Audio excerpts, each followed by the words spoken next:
If we could have everyone take seats and close the doors, please.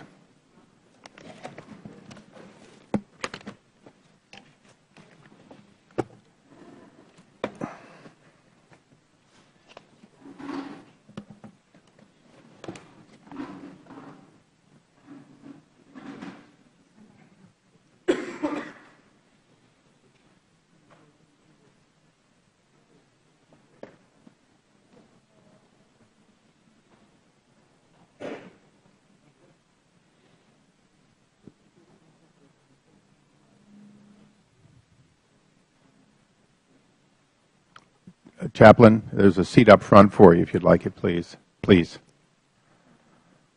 Before we begin, I might note, not for the record, but for my pleasure, that the House Chaplain is present. The committee will come to order. The Oversight Committee exists to secure two fundamental principles.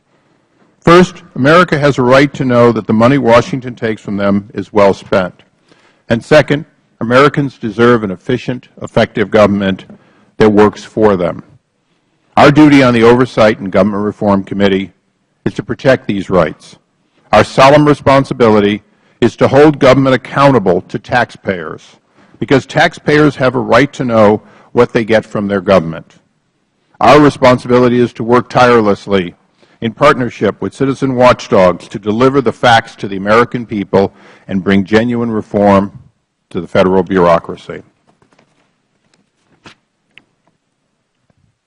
Today's hearing is a solemn one. It involves freedom of conscience. Ultimately, without the first pillar of our freedoms, the freedoms that we did not give up to our government, the American democracy and the experiment that has lasted over 200 years falls for no purpose. The architects of our Constitution believed our country would be a place that would accommodate all religions. In fact, they could not agree on religion more than anything else. Our founding fathers came from different religions, and they did not trust that one religious order would not circumvent another.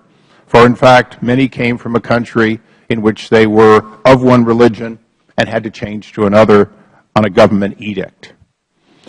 Many look at establishment of religion as all it's about. But ultimately, our founding fathers, including Thomas Jefferson, including George Washington and others, all understood that, in fact, their conscience was their guide, and their conscience came overwhelmingly from their religious convictions. And therefore, time and time again, they made it clear that a man's conscience, particularly if it flowed from his faith, had a special role in our freedoms. I might note, not for a subject that many would bring up today, but that in fact, since our founding, men primarily, and now men and women, can refuse to serve under arms for reasons of personal conviction stemming from their faith. There is no greater obligation than to serve your country in time of war. But in fact, our country, for hundreds of years, has understood that faith comes first, and that no man or woman should ever be forced to betray that faith. Many will frame today not as First Amendment, but about the particular issue that comes before us related to the Obama health care plan. This is not about that. In fact, if it's about that, we should be over in the Energy and Commerce Committee or some committee dealing with health or other issues. This committee wants to fully vet, with the most knowledgeable of both clergy and lay people that we could find, the real questions of where does faith begin and where does it end? Where does government's ability to influence decisions made by people of faith, and where does it end? These basic questions go to the heart of the Constitution. I recognize that there will be people who do not like the outcome of any decision involving the Constitution, whether it's the Miranda warning related to self-incrimination, whether it's in fact a free press able to denounce people in government or others, whether it's one after another of the Bill of Rights or other items so entrenched in the Constitution. Many of them are objectionable to others. But let us understand, inalienable rights flow from all of us, whether we're in the majority or an incredibly small minority. That ultimately is what we're going to discuss today.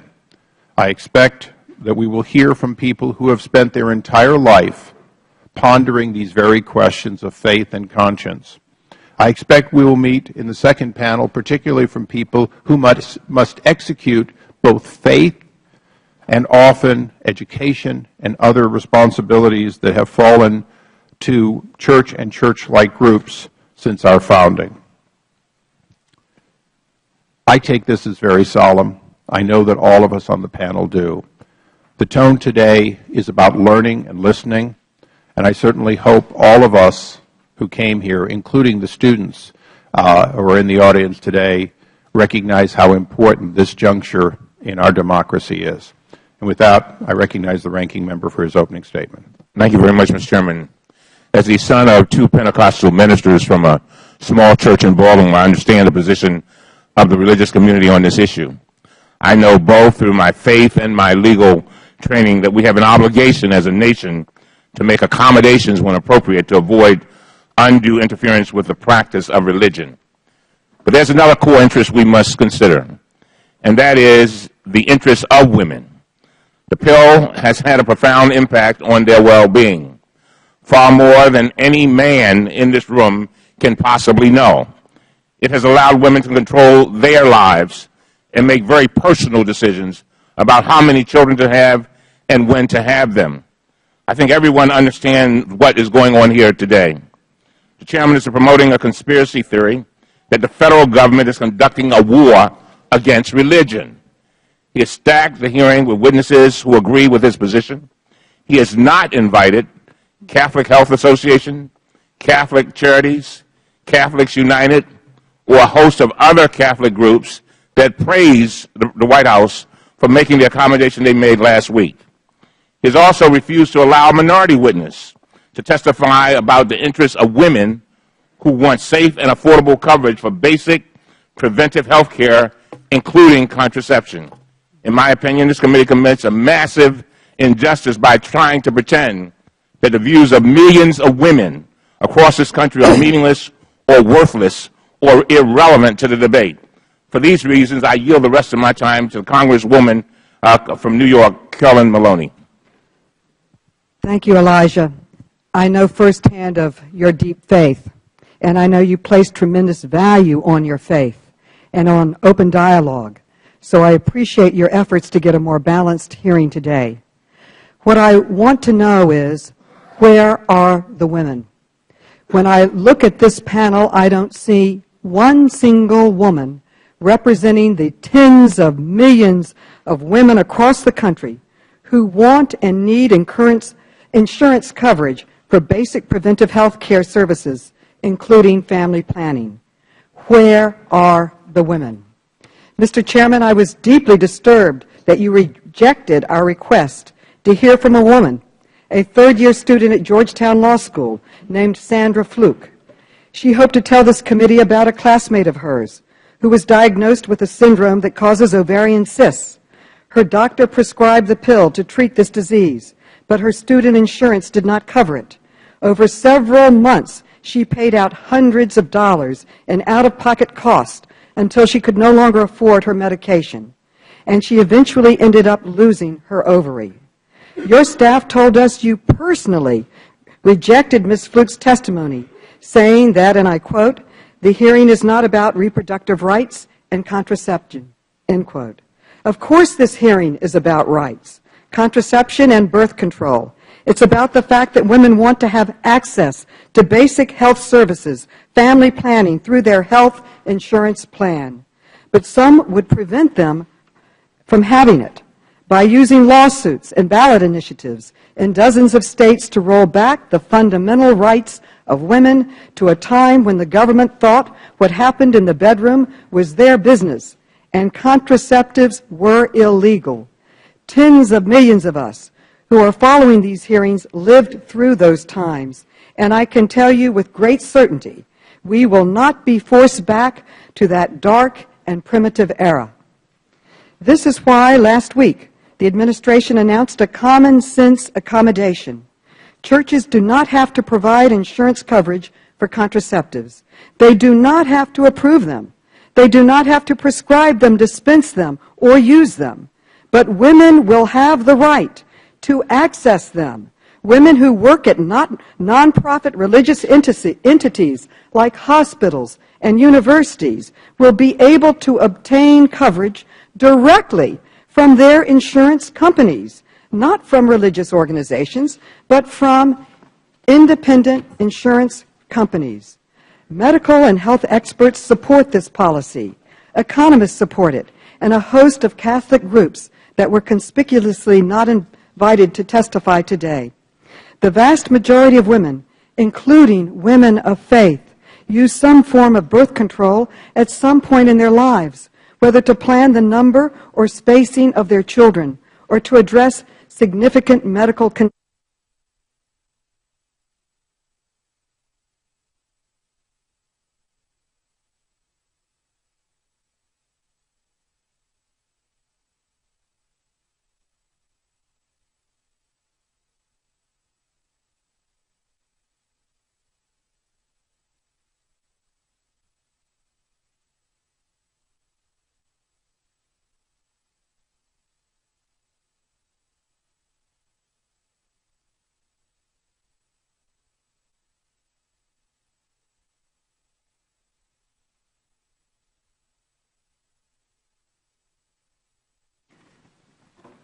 Thank you, Mr. Chairman, and I am using this to urge you once again to let Ms. Fluke testify.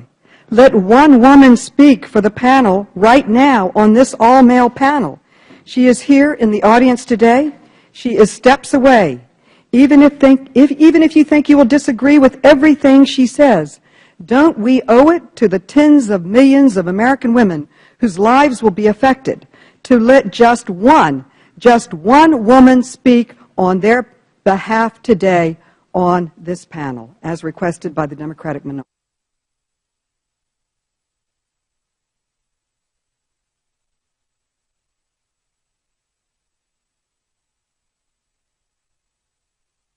There we go. That's better. I now ask unanimous consent that both the website image and the statement by the Catholic Charities, in which they say in response, be accepted into the record, in which they say in response to a great number of mischaracterizations in media, Catholic Charities USA wants to make two things very clear.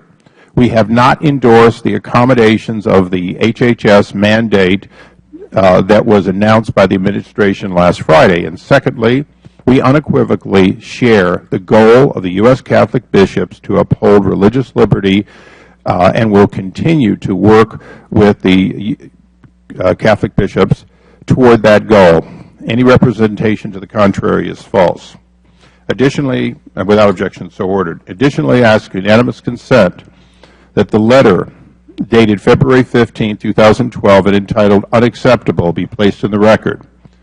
Without objection, so ordered. I will note that the letter is in response to the President's announcement that the government compromise and is signed by over 300 individuals and groups, including universities, professors, religious leaders, journalists, independent scholars, lawyers, and think tanks. Mr. Chairman, for what purpose did the gentlelady could I make an inquiry? The gentlelady from New York asked a direct question of the chair, and I did not hear an answer. I'm prepared.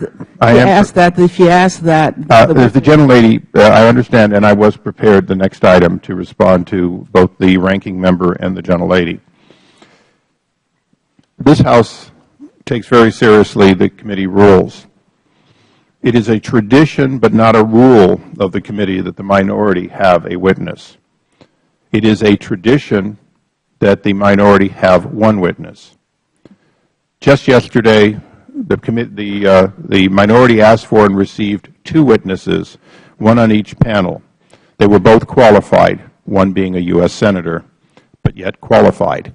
The second, today, we received, not 3 days in advance or 2 days or even a full day in advance, as is the committee's requirement, but yesterday, beginning at 1:30, there was a dialogue, and I'd ask unanimous consent that the record of that dialogue by email be placed in the record. Without objection, so ordered. In that, I'll give it to you in a second.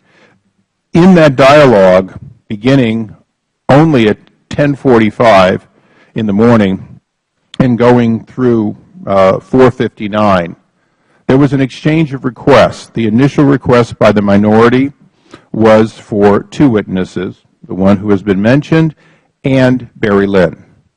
Barry Lynn is a well-known, I understand, ordained minister who has spoken on the issues of religious freedom, has entered into both civil and in fact, legal proceedings for many, many years, is well regarded and well known, even if I disagree. When asked about the two witness request, I asked what are their qualifications. Additionally, I recognized immediately Barry Lynn as the executive director of, and I'll quote, Americans United for Separation of Church and State. He was, in fact, both because of his religious background and because of his position and because of his longstanding on that issue, he was fully qualified, and I accepted him. During the intervening time outlined here, there was a retraction when we said there would only be one, and instead the minority chose the witness we had not found to be appropriate or qualified. Now, appropriate and qualified is a decision I have to make. I asked our staff, what is her background, what has she done? They did the usual that we do when we're not provided the 3 days and the forms that go with it. They did a Google search. They looked and found that she was, in fact, and is, a college student who appears to have become energized over this issue and participated in approximately a 45-minute press conference, which is video available. For that reason, I have asked my staff to post her entire 45-minute, link to the 45-minute press conference so that the public can see her opinion. I cannot and will not arbitrarily take a majority or minority witness if they do not have the appropriate credentials, both for a hearing at the full committee of the U.S. House of Representatives, and if we cannot vet them in a timely fashion. I believe that you did suggest two witnesses. One was clearly appropriate and qualified, and I might note in closing that if you had asked for a representative of Catholic Charities or some other group, in other words, if you had asked for two fully qualified individuals, and particularly if you had asked for 3 or 4 but done it on Monday when we began saying, where are your witnesses, we would likely have had one on each panel.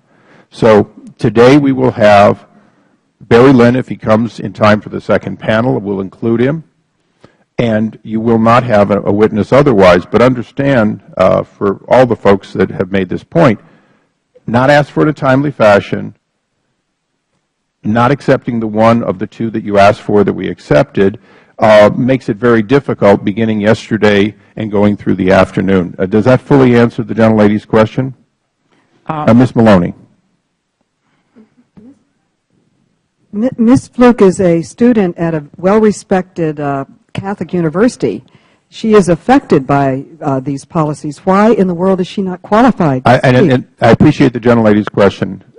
We are not having a hearing on the policies or the details related to the single issue of Obamacare and this particular mandate. This hearing is about religious freedom. As you'll note, the men that you've noted on the panel come from denominations other than Roman Catholic. They are, in fact, here to speak about a broad question. If this hearing were more broadly about health care or Obamacare, it would likely be, the President's now legal thing, which we often call Obamacare. The fact is, it would probably be a Ways and Means Committee hearing or an Energy and Commerce.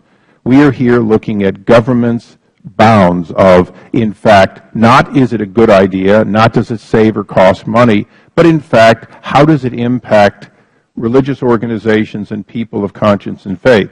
That's the limit of this hearing today, and we have chosen and informed the minority in appropriate time, starting a week ago. We've said this is the type of people we're going to have and why, and that's hopefully what we'll all understand. Why does the gentleman from Illinois seek recognition? Mr. Chairman, if I could just address this point with you just for a moment. Please. You and I have always worked well together. While not always agreeing on issues, we formed the Transparency Caucus together. You know there have been several times when I've crossed party lines to work with you on issues. Will today be one of those times? I'm betting not, but with all due respect, I think the American public has a funny way of deciding what the core issue is when something happens before this committee. And all I'm suggesting, with the greatest respect, is for you to decide what the issue is. Others look at the same points of fact and say the issue is really this. And I think if you talk about liberties and expression, I think the freedom of thought is as important as any that you've discussed. And I think that and I say this without trying to raise your hackles, that's suppressing that freedom of thought. It's this notion that one person, as fair as you might be attempting to be, is unilaterally deciding what the issue is. And the core here is, and that's why there's so much controversy on this matter, is that people see it in a different way. And I appreciate that. Until we get past that point, we're going to have problems. Well, I appreciate the gentleman's, and I'll take this as the last comment, if you don't mind. The fact is, it is the obligation of the majority to set the agenda. When Mr. Towns was chairman, he set the agenda. On occasions, he gave me no option for a witness. When Mr.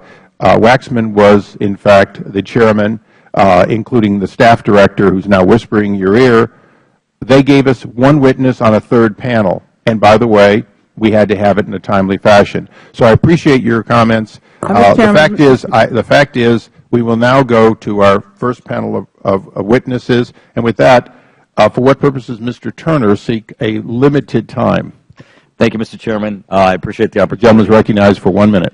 I would like to welcome to this hearing Dr. Conroy's Advanced Placement United States Government class. Among the 25 high school seniors that we have here with us from Georgetown Visitation Preparatory High School includes my daughter Carolyn, and I appreciate you willing to allow me to recognize them today. This is a government class. They, of course, studied the issue of the Constitution, the issue of freedom of religion, the issues of freedom of state. This is a hearing that will be very important to them. I appreciate welcoming them on a bipartisan basis to this hearing, Mr. Chairman. I thank the gentleman. Mr. Chairman, I have a parliamentary inquiry. The gentlelady will state her parliamentary inquiry. You have just made an interpretation of the rules, and I stress the word interpretation because it is precisely that. But the gentlelady will state her parliamentary inquiry. I asked the staff to get me the rules, Mr. Chairman. The gentlelady and one thing, Mr. Chairman, we've been denied the right to have a witness. I want to have the right to make a parliamentary inquiry. State your parliamentary inquiry. Now, the rule that I am citing, Mr. Chairman, is a rule of the committee, Rule 2, and it states, and I am quoting, that every member of the committee shall be provided with a memorandum at least 3 calendar days before each meeting or hearing explaining the names, titles, background, and reasons for the appearance of any witnesses. Last night at 4:59 p.m., committee members were sent a notice that invited 2 additional Republican witnesses for today's hearing. This notice was less than 24 hours before this morning's hearings, and therefore your actions have violated Rule 2, which requires a minimum of 3 days' notice to give committee members adequate time to prepare for the hearing. Now, of course, under normal circumstances, if there had been any deference to the minority, I would not even raise this procedural matter. But you yourself have raised the rules, and in light of that fact, and particularly in light of the fact that you are refusing a minority witness. Is noted. The gentlelady's inquiry is noted. The chairman is prepared to respond. That same Rule 2 says unless there are unusual circumstances. Since you might be aware that one of the two witnesses was Barry Lynn, and since only yesterday, 2 days after what would be the appropriate time for the minority to name their witness request, we were given it. With the short notice, final schedule was determined based on the unusual circumstances of the minority not in a timely fashion submitting any valid request for any witnesses, even though on a daily basis, actually multiple times per day, the majority requested that.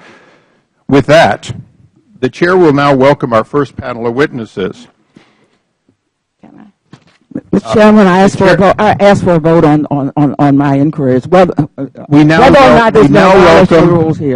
welcome the Reverend William Laurie, Roman Catholic Bishop of Bridgeport, Connecticut.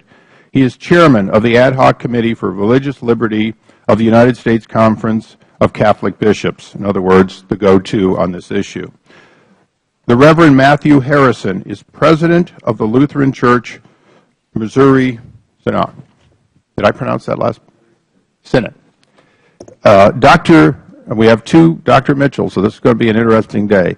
Dr. C. Ben Mitchell is the Graves Professor of Moral Philosophy at Union University, and Rabbi Soloveitchik, close, you're the only rabbi, this will make it a little easier, is director of the Strauss Center of Torah and Western Thought at Yeshiva University and associate rabbi of the congregation.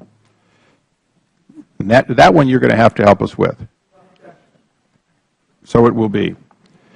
And Dr. Craig Mitchell is associate professor of ethics, chair of the ethics department, and associate director of the Richard Land Center of Cultural Engagement at Southwestern Baptist Theological Seminary.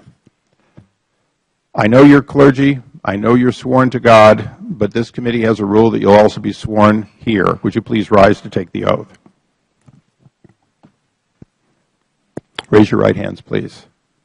Do you solemnly swear that the testimony, I think they'll swear, not affirm.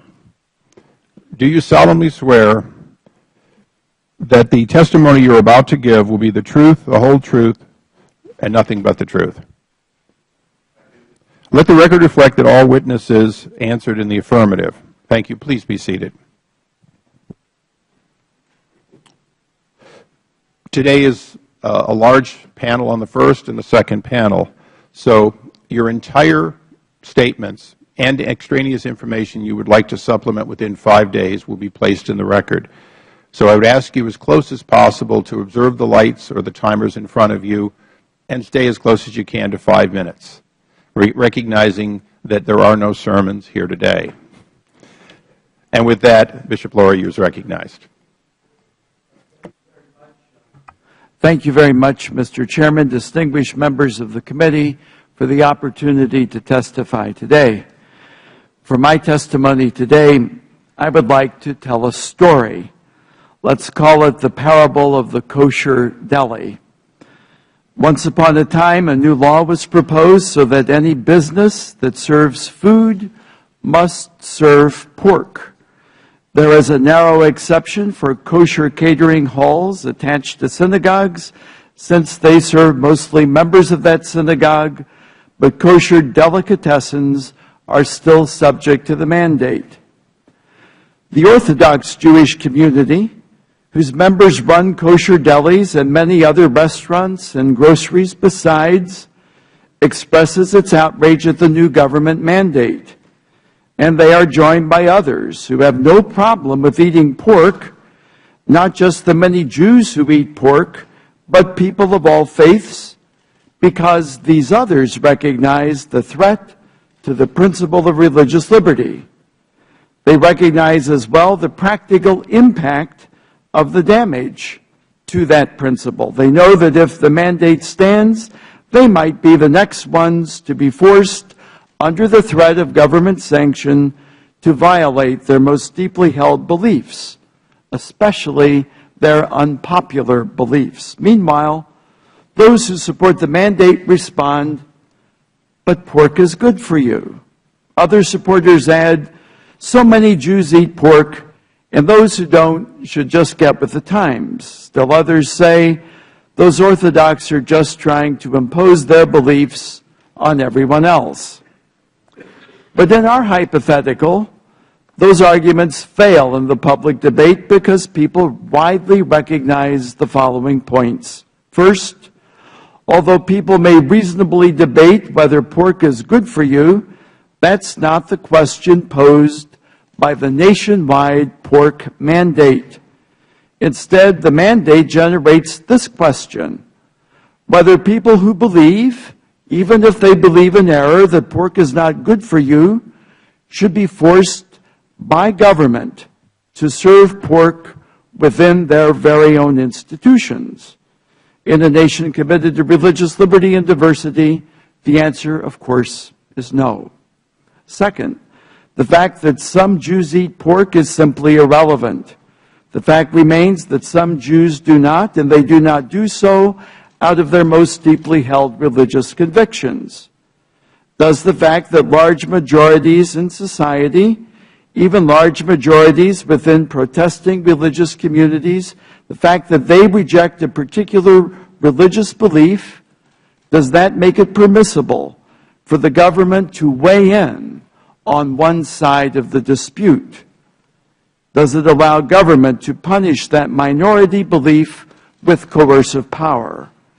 In a nation committed to religious liberty and diversity, the answer, of course, is no. Third, the charge that the Orthodox Jews are imposing their beliefs on others has it exactly backwards. Again, the question generated by a government mandate is whether the government will impose its belief that eating pork is good on objecting Orthodox Jews. Meanwhile, there is no imposition at all on the freedom of those who want to eat pork. That is, they are subject to no government interference at all in their choice to eat pork, and pork is ubiquitous and cheap and available at the overwhelming majority of restaurants and grocers. Indeed, some pork producers and retailers, even the government itself, are so eager to promote the eating of pork that they sometimes give it away for free. In this context, the question is this: can a customer come to a kosher deli, demand to be served a ham sandwich, and if refused, bring down severe government sanction on the deli? In a nation committed to religious liberty and diversity, the answer is no. So in our hypothetical story, because the hypothetical nation is committed to religious liberty and diversity, these arguments carry the day. Now, in response, those proposing the new law claim to hear and understand the concerns of kosher deli owners and offer them a new accommodation. You are free to call yourself a kosher deli. You are free not to place ham sandwiches on your menu. You are free not to be the person to prepare the sandwich and hand it over the counter to the customer. But we will force your meat supplier to set up a kiosk on your premises and offer prepare and serve ham sandwiches to all your customers free of charge. And when you get your monthly bill from your meat supplier, it will include the cost of any of the free ham sandwiches your customers may have accepted, and you'll be required to pay the bill. Now, some who supported the deli owners initially began to celebrate the fact that ham sandwiches didn't need to be on the menu and didn't need to be prepared or served by the deli itself. But on closer examination, they noticed three troubling things. First, all kosher delis will still be forced to pay for the ham sandwiches. Second, many of the kosher delis' meat suppliers themselves are forbidden in conscience from offering, preparing, or serving pork to anyone. And third, there are many kosher delis that are their own meat supplier, so the mandate to prepare, offer, and serve ham sandwiches still falls on them. Well, the story has a happy ending. The government recognized that it is absurd for someone to come into a kosher deli and demand a ham sandwich, that it is beyond absurd for that private demand to be backed up with the coercive power of the state, and downright surreal to apply this coercive power when a government can get the same sandwich cheaply or even free just a few doors down. The question before the United States government right now is whether the story of our own church institutions that serve the public and that are threatened by the HHS mandate will end happily too. Will our nation continue to be one... Bishop Lurie, could you wrap up? Almost done. We'll all be there. Yes. All right, Mr. Almost done, Mr. I'll ask for Chairman. 15 additional seconds. Thank you. Will our nation continue to be one committed to religious liberty and diversity? We urge in the strongest possible terms that the answer must be yes. We urge you in the strongest possible terms to answer in the same way. Thank you for your attention. I thank you. I will note for the record that witnesses swore or affirmed, depending upon their faith. And with that, we go to Reverend Harrison. Thank you, Mr. Chairman. It's a pleasure to be here. The Lutheran Church Missouri Synod is a body of some 6,200 congregations and 2.3 million members across the U.S. We don't distribute voters lists. We don't have a Washington office. We are studiously nonpartisan, so much so that we're often criticized for being quietistic. I'd rather not be here, frankly. Our task is to proclaim, in the words of the blessed Apostle St. John, the blood of Jesus Christ, God's Son, cleanses us from all our sin. And we care for the needy. We haven't the slightest intent to Christianize the government. Martin Luther famously quipped one time, "I'd rather have a smart Turk than a stupid Christian governing me." We confess that there are two realms, the church and the state. They shouldn't be mixed. The church is governed by the Word of God, the state by natural law and reason, the Constitution. We have 1,000 grade schools and high schools, 1,300 early childhood centers, 10 colleges and universities. We are a machine which produces good citizens for this country, and at tremendous personal cost. We have the nation's only historic black Lutheran college in Concordia, Selma. Many of our people were alive today and walked with Dr. King 50 years ago on the march from Selma to Montgomery. We put up the first $1 million and have continued to provide finance for the Nehemiah Project in New York, as it has continued over the years to provide home ownership for thousands of families, many of them headed by single women. Our agency in New Orleans, Camp Restore, rebuilt over 4,000 homes after Katrina through the blood, sweat, and tears of our volunteers. Our Lutheran Malaria Initiative, barely begun, has touched the lives of 1.6 million people in East Africa, especially those affected by disease, women and children. And this is just the tip, the very tip of the charitable iceberg. I'm here to express our deepest distress over the HHS provisions. We are religiously opposed to supporting abortion-causing drugs. That is in part why we maintain our own health plan. While we are grandfathered under the very narrow provisions of the HHS policy, we are deeply concerned that our consciences may soon be martyred by a few strokes on the keyboard, as this administration moves us all into a single-payer program, a system.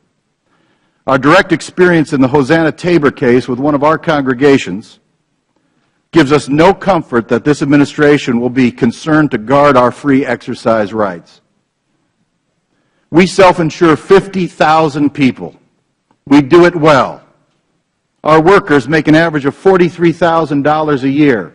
17,000 teachers make much less on average. Our health plan was preparing to take significant cost-saving measures to be passed on to our workers just as this health care legislation was passed. We elected not to make those changes, incurred great cost, lest we fall out of the narrow provisions of the required for the grandfather clause. While we are opposed in principle not to all forms of birth control, but only abortion-causing drugs, we stand with our friends in the Catholic Church and all others, Christian or non-Christian, under the free exercise and conscience provisions of the U.S. Constitution. Religious people determine what violates their consciences, not the federal government. The conscience is a sacred thing. Our church exists because overzealous governments in Northern Europe made decisions which trampled the religious convictions of our forebears. I have ancestors who served in the Revolutionary War. I have ancestors who were on the Lewis and Clark expedition. I have ancestors who served in the War of 1812, who fought for the North in the Civil War. My 88-year-old father-in-law has recounted to me in tears many times the horrors of the Battle of the Bulge. In fact, Bud Day, the most highly decorated veteran alive, is a member of the Lutheran Church Missouri Synod. We fought for a free conscience in this country, and we won't give it up without a fight. To paraphrase Martin Luther, the heart and conscience has room only for God, not for God and the federal government. The bed is too narrow, the blanket is too short. We must obey God rather than men, and we will. Please get the federal government, Mr. Chairman, out of our consciences. Thank you. Thank you. We now go to Dr. Mitchell. Before you begin, pursuant to the tradition of this committee, I ask unanimous consent that Mr. Mulvaney and other members who may join us not of this committee be allowed to sit on the dais and, if time permits, ask questions after all members of the committee have asked. Without objection, so ordered. Dr. Mitchell. Good morning, Mr. Chairman and members of the committee. As the Chairman said, I'm C. Ben Mitchell Graves, Professor of Moral Philosophy at Union University, a Christian liberal arts university in Jackson, Tennessee. I'm also an ordained minister in the Southern Baptist Convention and serve as a consultant on biomedical and life issues for the Ethics and Religious Liberty Commission of the Southern Baptist Convention. I'm both honored and humbled to testify in support of the protection of religious freedom and liberty of conscience. I'm honored because I have the opportunity and privilege of following in the legacy of my Baptist forebears who were such stalwart defenders of religious freedom. And I am humbled because many of those forebears suffered and died so that you and I could live in a nation with religious freedom from state coercion. I stand in the rich legacy of individuals like Roger Williams, a one-time Baptist and founder of Providence Plantation, which became the state of Rhode Island, who declared in no uncertain terms that the violation of a person's religious conscience was nothing less than the rape of the soul. Williams understood that forcing a person through the power of the state to violate his or her own conscience is a monstrous harm. Moreover, every American is a legatee of the freedoms secured in our Constitution, partly through the influence of the Reverend John Leland, who was a Baptist minister in Massachusetts and Virginia, and who became a friend of James Madison, Thomas Jefferson, and other American founders. It was Leland who helped frame the Free Exercise Clause of our First Amendment. In a sermon Leland preached in 1791, he proclaimed, "Every man must give an account of himself to God, and therefore every man ought to be at liberty to serve God in a way that he can best reconcile to his conscience. If government can answer in religious matters for individuals on the day of judgment, then let men be controlled by government. Otherwise, let men be free." He continued, "Religion is a matter between God and individuals, religious opinions of men not being the objects of civil government, nor any way under its control." And finally, I must appeal to a 20th century colorful Texas Baptist minister, George W. Truitt, pastor of the historic First Baptist Church of Dallas. In a sermon preached from the steps of the U.S. Capitol On May 16, 1920, Reverend Truett recounted a discussion at a London dinner between an American statesman, Dr. J.L. Curry, and a member of the British House of Commons, John Bright. Mr. Bright asked Dr. Curry, "What distinct contribution has your America made to the science of government?" Curry responded immediately, "The doctrine of religious liberty." After a moment's reflection, Mr. Bright offered a reply, "It is a tremendous contribution." I have two reasons for citing these historical examples. On the one hand, it is to remind us that what American University law professor Daniel Dreisbach and his co-editor Mark David Hall have called the sacred rights of conscience, which we Americans enjoy, were secured at an extraordinary cost. Our forebears were beaten, imprisoned, and some died for the cause of religious freedom from state coercion. On the other hand, it is to remind us that, as Truett said later in his sermon from the Capitol, religious liberty was, at least largely, a Baptist achievement. And I would add, for the common good. Every American is a beneficiary of this legacy. We are all freeloading on their sacrifice. That's why I'm here to decry the contraception, abortifacient, and sterilization mandate issued by the Department of Health and Human Services on January 20th, 2012. The policy is an unconscionable intrusion by the state into the consciences of American citizens. And contrary to portrayals in some of the popular media, this is not just a Catholic issue. All people of faith, and even those who claim no faith, have a stake in whether or not the government can violate the consciences of its citizenry.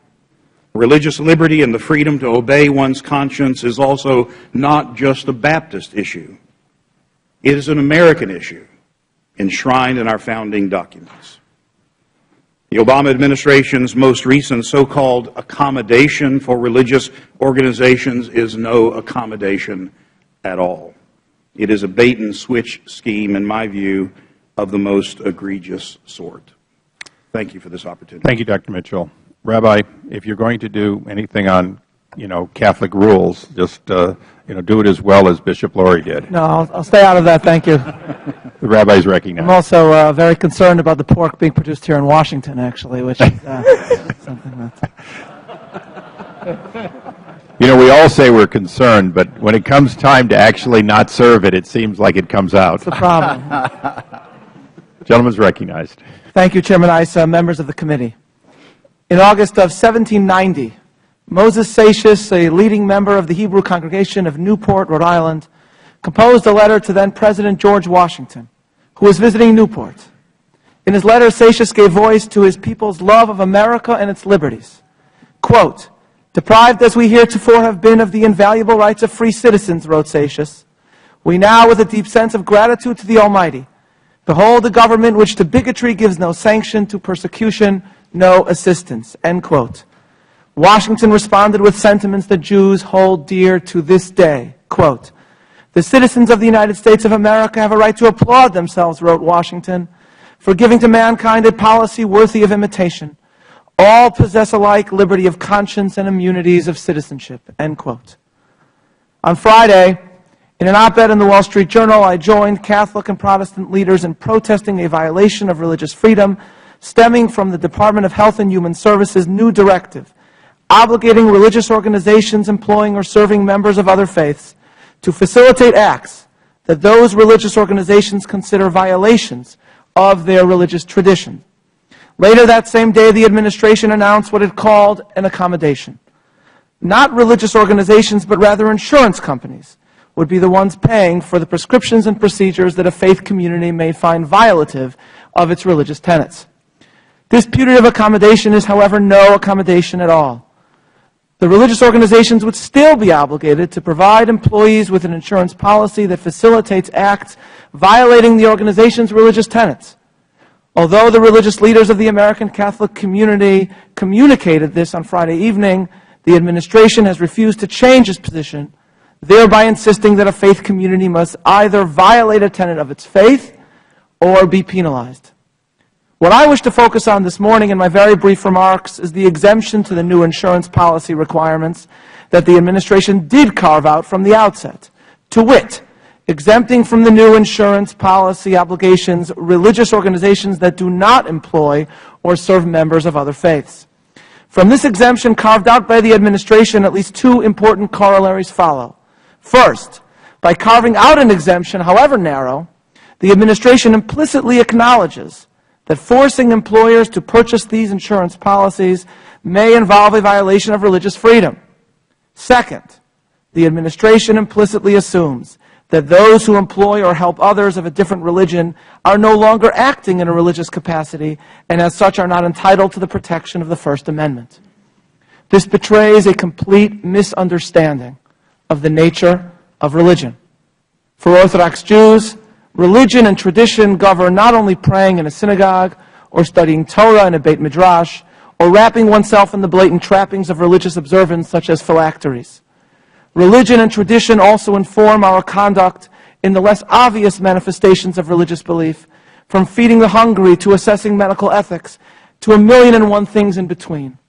Maimonides, one of Judaism's greatest Talmudic scholars and philosophers and also a physician of considerable repute, stresses in his Code of Jewish Law that the commandment to love the Lord your God with all your heart is achieved not through cerebral contemplation only, but also requires study of the sciences and engagement in the natural world, as this inspires true appreciation of the wisdom of the Almighty. In refusing to extend religious liberty beyond the parameters of what the administration chooses to deem religious conduct, the administration denies people of faith the ability to define their religious activity. Therefore, not only does the new regulation threaten religious liberty in the narrow sense in requiring Catholic and other Christian communities to violate their religious tenets, also the administration impedes religious liberty by unilaterally redefining what it means to be religious. Washington concluded his missive to the Hebrew congregation of Newport by saying, quote, "May the children of the stock of Abraham who dwell in this land continue to merit and enjoy the goodwill of the other inhabitants, while everyone shall sit in safety under his own vine and fig tree, and there shall be none to make him afraid." Benefiting from 2 centuries of First Amendment protections in the United States, the Jewish children of the stock of Abraham must speak up when the liberties of conscience afforded their fellow Americans are threatened, and when the definition of religion itself is being redefined by bureaucratic fiat. Thank you for the opportunity to do so this morning. Thank you, Rabbi. And now, a second, Dr. Mitchell. You're recognized for 5 minutes. I come to you today to express my concerns not as a religious leader, but as an American. My father served for 20 years in the United States Air Force. Dr. Mitchell, you have a great voice, but I think your mic isn't on. Hit the top button. Okay, is that? You were doing well without it, but not for the folks that have to record. All right. Thank you. I come to you today to express my concerns not as a religious leader, but as an American. My father served for 20 years in the United States Air Force. My stepfather served for 20 years in the United States Air Force also. I served for 12 years as an Air Force officer and attained the rank of major in the reserves. I swore my brother in when he became an active duty second lieutenant. So with all this, I have a very strong view of what it means to be an American. I do not object to this mandate upon health care only because it's not consistent with my faith. No, I object to this mandate because it is not good for America. To be an American means that we stand for the Constitution of the United States. The more that we find out about this health care bill, the more we find out that our Constitution has been violated. I and many others swore to defend this Constitution against all enemies, foreign and domestic. Yet our elected officials have created this health care nightmare that requires every citizen to buy medical insurance whether they want it or not, and it's as if the Commerce Clause did not even exist. To be an American means that we stand for religious freedom. This mandate is contrary to everything that I and every other person who wore the uniform stands for, regardless of what their faith was. This is true of people who have no faith. It is inconceivable to me and many others that such a bald-faced attempt to step on the Constitution of this great country was even proposed. It is for this reason that I traveled here today to make my objections known. I'm a Southern Baptist minister and a professor of Christian ethics. As such, I know that Baptists have stood at the forefront of religious liberty. This goes all the way to Isaac Backus, Hezekiah Smith, and others who push for the freedom of religion. When Thomas Jefferson talked about a wall of separation between church and state, he was opposing persecution of people for their beliefs. But this is exactly what this mandate does. This mandate, in the name of health care, seems designed to offend those who have religiously informed moral sensibilities. Simply put, this mandate forces people to violate their consciences. A government that will force its citizens to violate their consciences has overstepped a critical boundary. It is the purpose, if the purpose of government is to serve its people, then this rule is wrong. The arguments used to defend this mandate are no different from the old argument that says we had to destroy the village in order to save it. It is the church that was responsible for the creation of hospitals. The church is also responsible for much of the development of health care.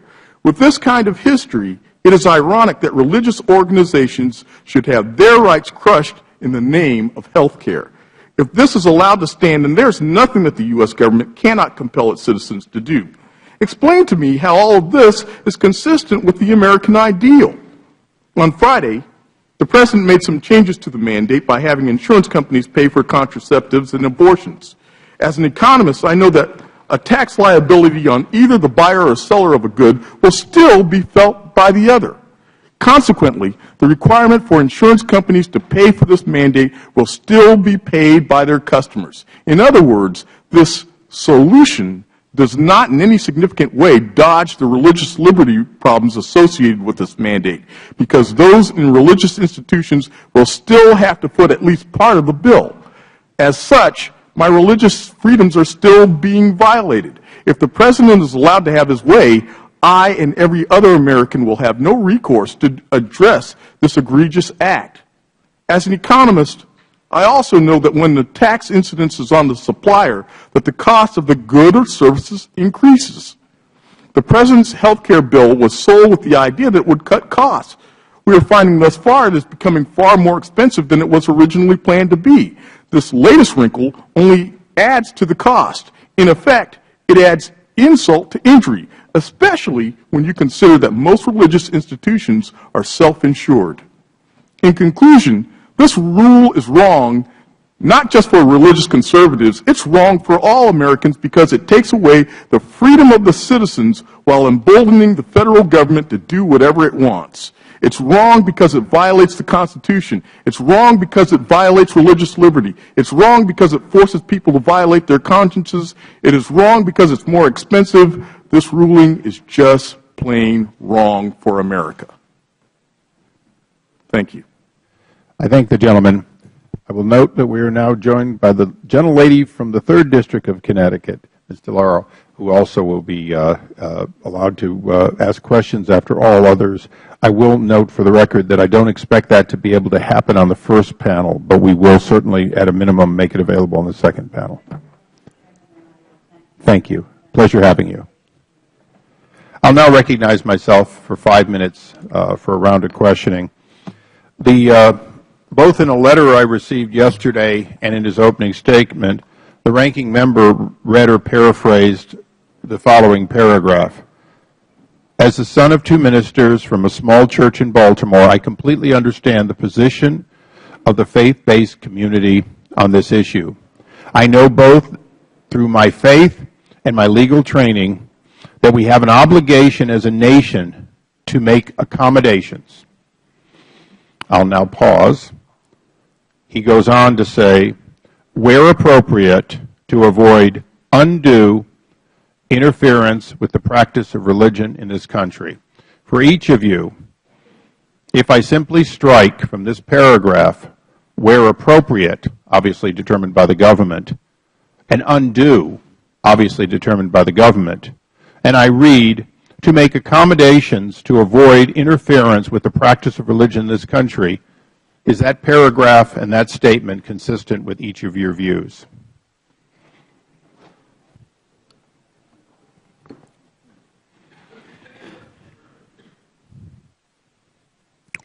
I see all yeses.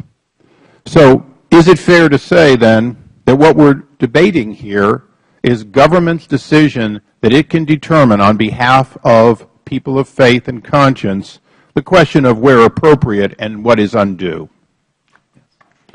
Seeing also yeses. If, in fact, this stands, and would you put that poster up for, would you bring out the poster of our President John F. Kennedy? John F. Kennedy said, I would look with favor, upon a president working, I would not look with favor upon a president working to subvert the First Amendment's guarantee of religious liberty. For each of you, or any of you, do you believe that, in fact, we have a president's administration, not him personally, who is working to subvert the guarantees of religious liberty? Yes.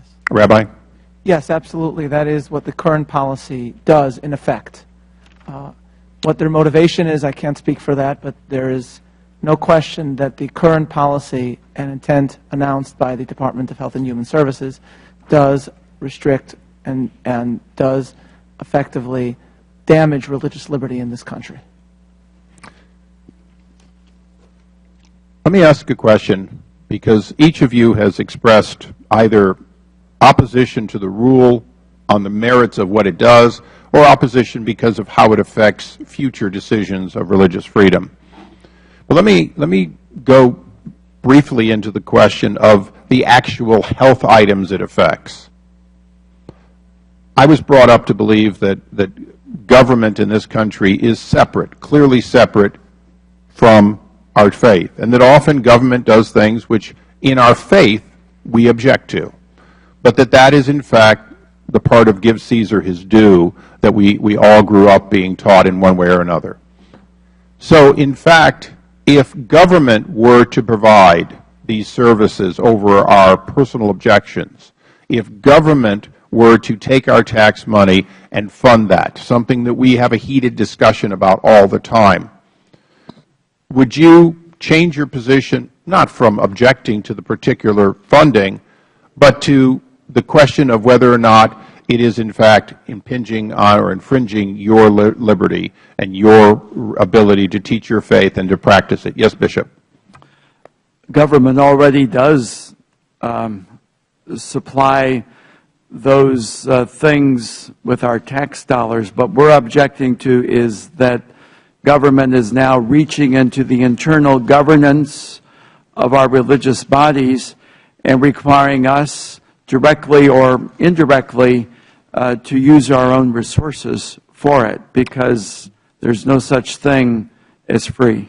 So for all of you, and when you get to lead this off, it's sometimes easy and sometimes hard, but I want to set the stage, I think, for both sides.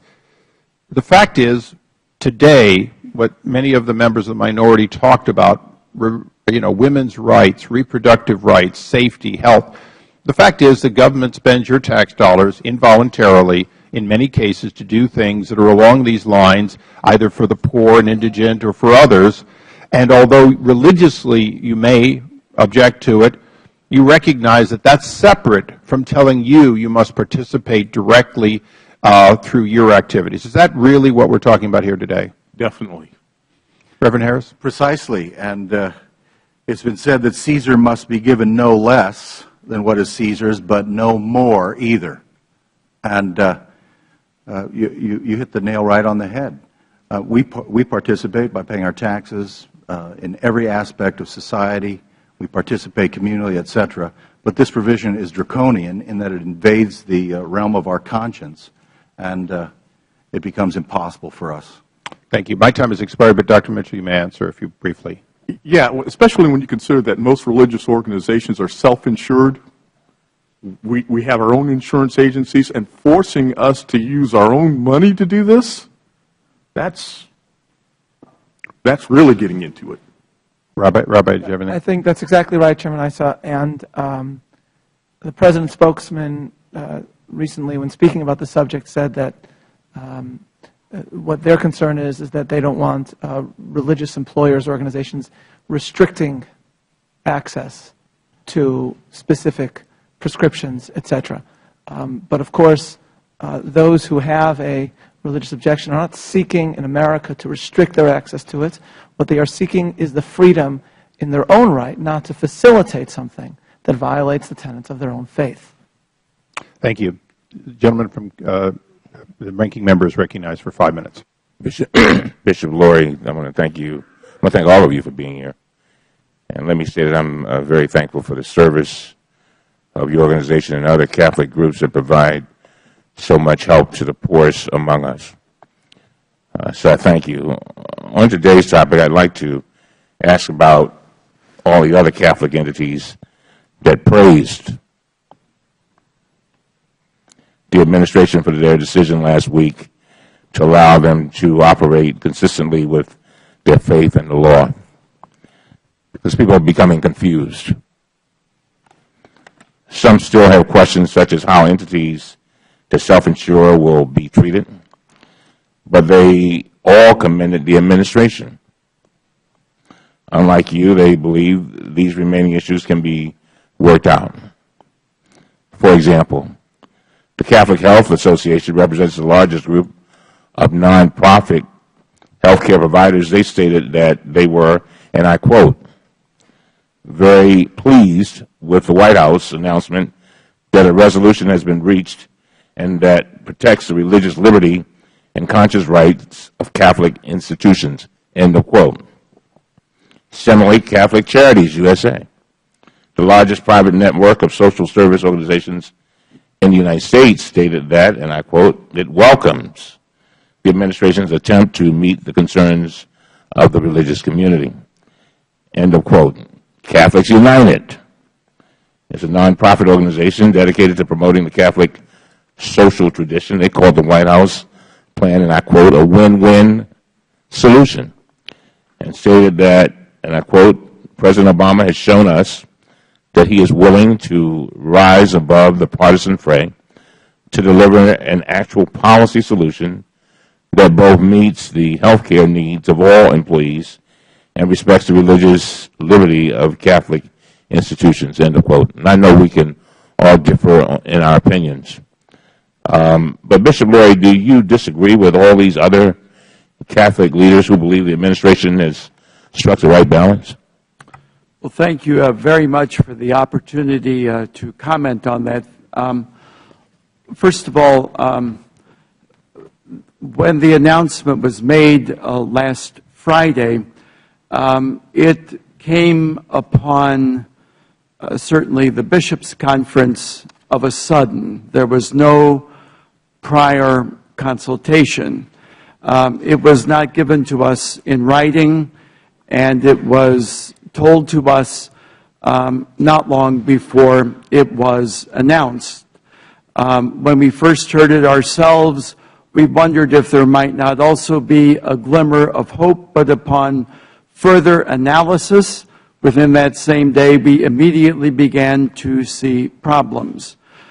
Catholic Health Association put out its own statement for which it is responsible. Catholic Health Association does not speak for the church as a whole. The Catholic bishops speak for the church as a whole.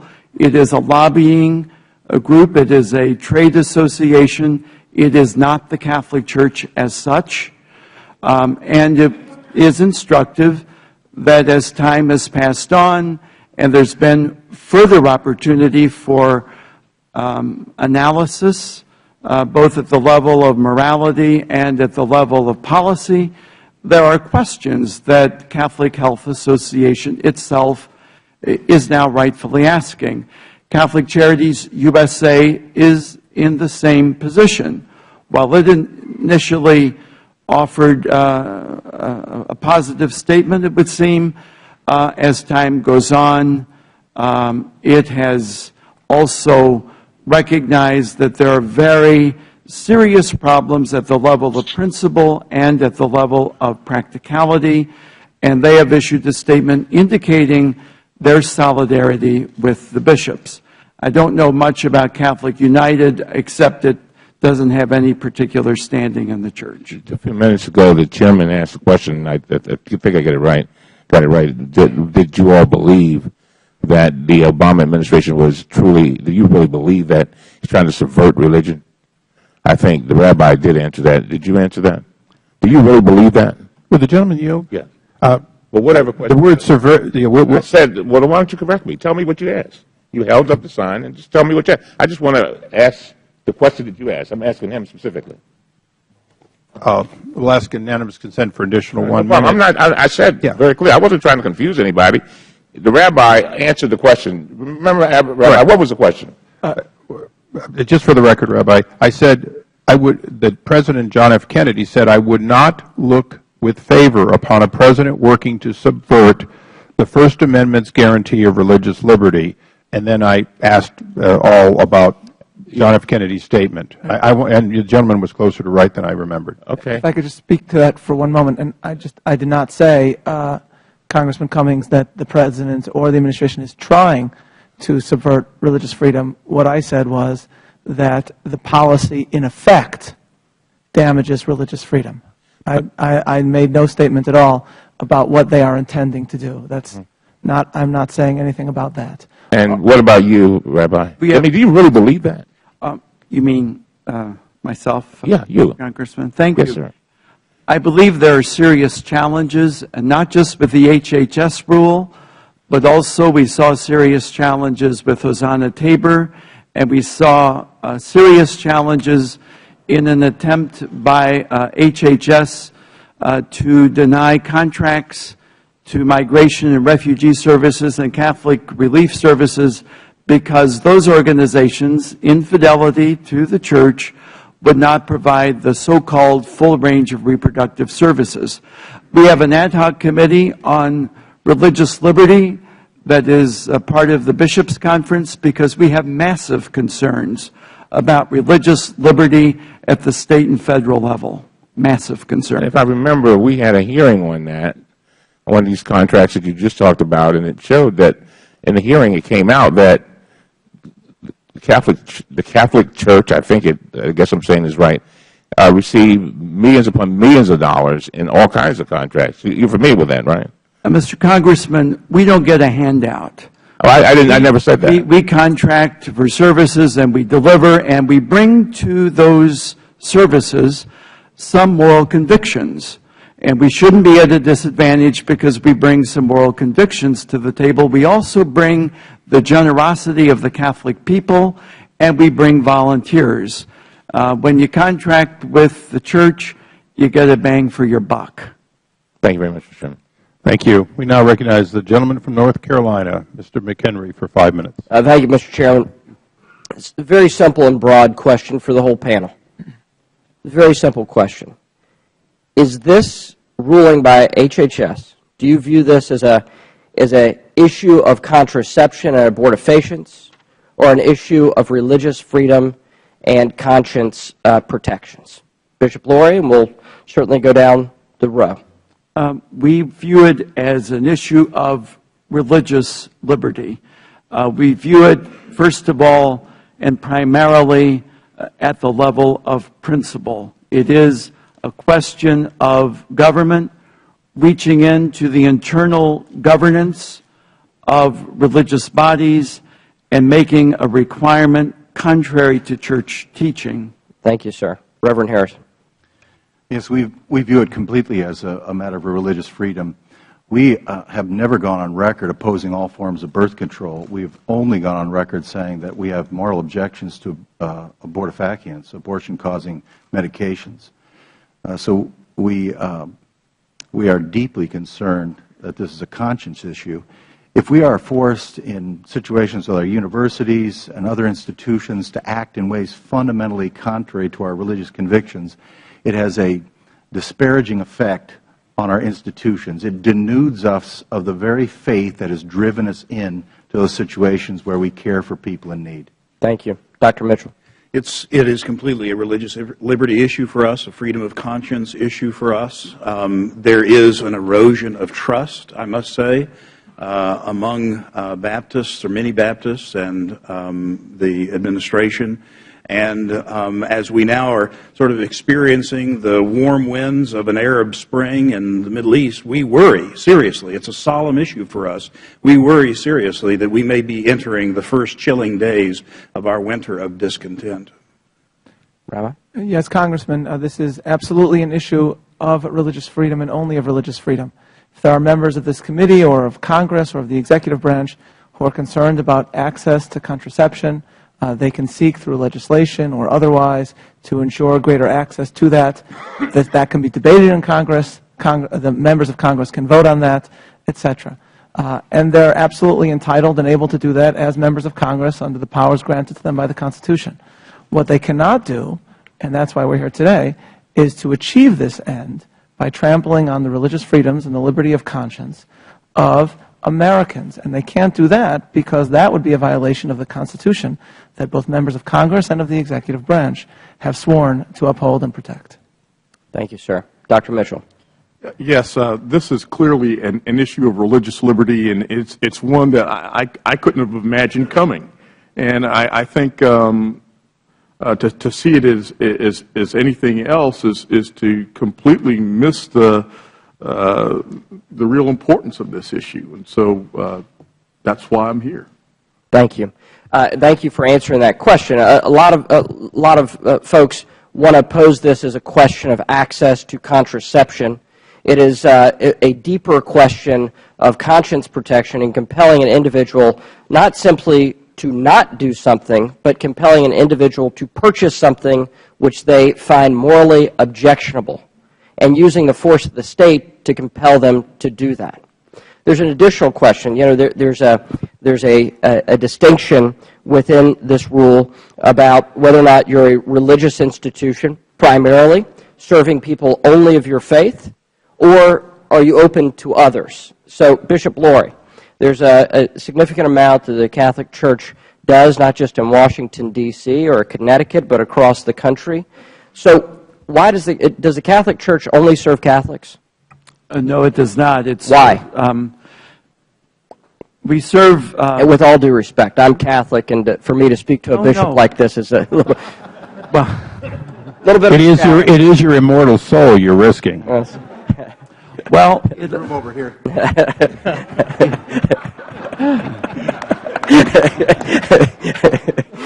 Thank you, Reverend. Thanks. It all started when the Lord said, "Go and baptize all nations," and that kind of put us on a course of being out there.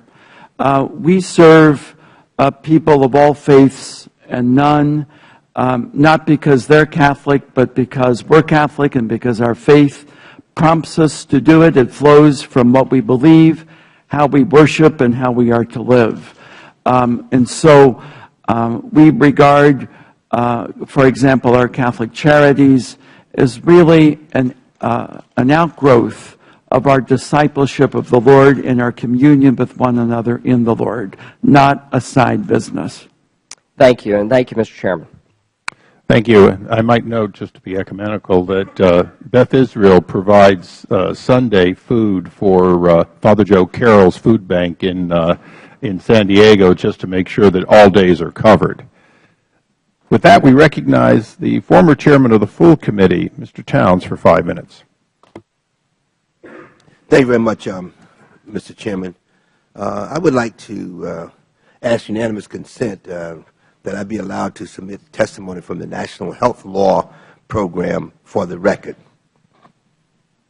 I'm reserving, you said testimony. Is it a written statement? The written statement, yes. Without objection, so ordered. Let me begin by, and first of all, I must say that I am concerned, and I know it's been expressed earlier that we have before us 5 distinguished men and with no women. And I must admit that being an ordained minister myself, I must say, even in spite of all of that, I'm a little nervous over the fact that we have 5 men and no women. It sure would have been nice to at least have that kind of dialogue, because I really think that that's very, very important. And let me just, with that on the record, let me just move forward by saying It is my understanding, I guess Bishop Laurie, I'll go to you, that Georgetown University, very prestigious university here in our city, offers health insurance that covers contraception for its faculty, but not for its students. Is that correct? I'm not familiar with the insurance plan of Georgetown University. Well, let me ask you, if that's the case, do you believe Georgetown students should be offered the same health insurance benefit as its faculty? Do you believe that should happen? Again, I don't think I'd be qualified to answer specifics about the kind of coverage provided to students and faculty. Well, let's deal with generalities then. Would the gentleman yield? I'd be delighted to yield to the gentleman. Just briefly, we will have representatives of Catholic University, Abbey College, Baptist University, and Oklahoma Christian. So I think these are great questions, but we'll get it answered for you on the second panel. Well, you know, I think what I'm trying to do before the bishop departs, I'm trying to understand exactly what problems the bishop had with the administration's policy. That's what I'm really trying to understand. It's not clear to me. Yes, well, the problems are at the level of principle and at the level of practicality. The principle is the government's reaching in and forcing us to do something. We might disagree inside of the church. We might have our problems inside of the church, but it's not for the government to weigh in and be the arbiter of those things. And secondly, many church entities, such as the Diocese of Bridgeport, which I can certainly speak about, they're self-insured. And so as a result, I am not only the employer, but also the insurer. And so certainly at the level of practicality, the new rule does nothing to help. And also there are religious insurers. There are individuals who have conscientious objections, and the rules do nothing for them. So we have problems on all those levels. Right. Well, let me ask this then.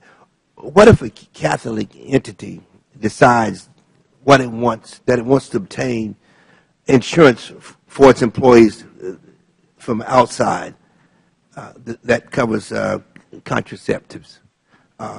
Does that violate Catholic doctrine? So if your question is, if a Catholic entity wishes or goes ahead and purchases coverage for contraception or an abortifacient, yes, we would say it does, yes. Anyone else, does it violate your doctrine? Very quickly, I'm running out of time. Most specifically, only in the case of those drugs which specifically cause abortion. Quickly. And within the Southern Baptist Convention, we have a resolutions process in our denomination that has, in time after time after time, has passed resolutions against any abortifacient drugs. My concern here, Congressman, is not what one particular Jewish organization might say about a particular prescription or procedure or whether their tenets are violated when they're forced to provide that. My concern is when Congress or the administration comes in and says, well, I see that there are some members of one faith who say this, some members of the other faith who say this, so we're going to unilaterally side with these people and force everyone, even over their objections, to violate their conscience. In general, a religious community and a religious organization should be free to define what the tenets of their faith are, and they should be listened to when they are told that a particular demand or mandate by the federal government violates those liberties. Mr. Chairman, I'd like to say amen to the rabbi because I've never had the chance to do that before.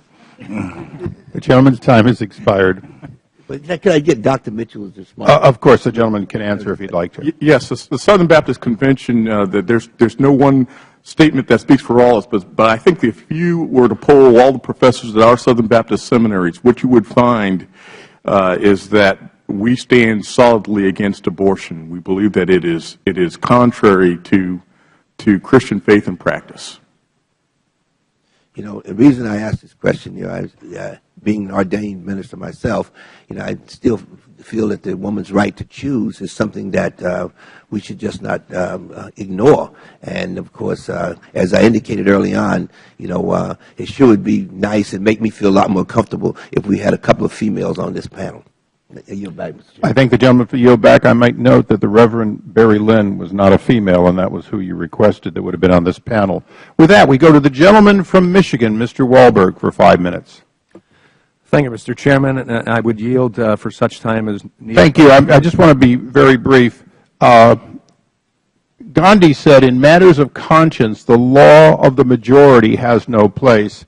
Rabbi, in this case where you have no faith-specific objections to what is in HHS, isn't that essentially why you're here, that all of us as minorities must stand together to say, there but for us goes someone else the next time? Well, the concern of the Founding Fathers was not only the democratic rights of the majority to engage in self-government. Their major concerns in constructing the Constitution was the rights of minority, what they called either factions or groups in this country. And when I see the religious leaders of one pretty large religious community in this country say that this government mandate will force us, or is seeking to force us, to violate a tenet of our faith, and to see then the administration say, well, that's too bad, then smaller denominations or faiths in this country begin to wonder, well, not only is this an outrageous violation of one particular faith's religious freedom, it's quite frightening to all of us who care about our own religious freedom. Thank you. I thank the gentleman for yielding. Thank you, Mr. Chairman, and I thank the panel for being here today. Thank you for your voice that you've stated very clearly. In the Declaration of Independence, it refers to unalienable rights. How do you understand unalienable rights? So what is the meaning to you? Please. Thank you. Inalienable means that they are inherent in the human person, and they are inherent in the human person because they have been put there by the Creator, and that they are, as John F. Kennedy said in his inaugural, they are not given by the generosity of the state, but by the hand of God. I assume all of the rest you would agree to that? Let me ask a follow-up question. Should your parishioners, speaking especially of those of you, Bishop Laurie, as well as Reverend Harrison, should your parishioners who are body shop owners or lawyers, whatever, have First Amendment rights of conscience?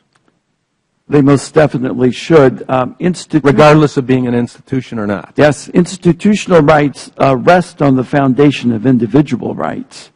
And it's clearly the teaching of the Church in its Declaration on Religious Liberty that we begin really with individual rights. And so it ought to be possible in this country, if one wishes, to have a business, let's say, run on Christian principles, where people agree to work in such a business, and where insurers and employers and employees all come together and agree how that's all going to work. Reverend Harrison? I agree completely. It's surreal. This whole conversation is utterly surreal. If the Supreme Court can uphold the rights of a tiny sect to use a hallucinogenic drug in its religious rights, how is it that our fundamental rights of conscience over long-established moral principle, virtually unchanging in the history of Christianity, is somehow dismantled? And I find it totally offensive that we are subject to accommodations and grandfather clauses. You can't accommodate and you can't grandfather clause the First Amendment. It is our right.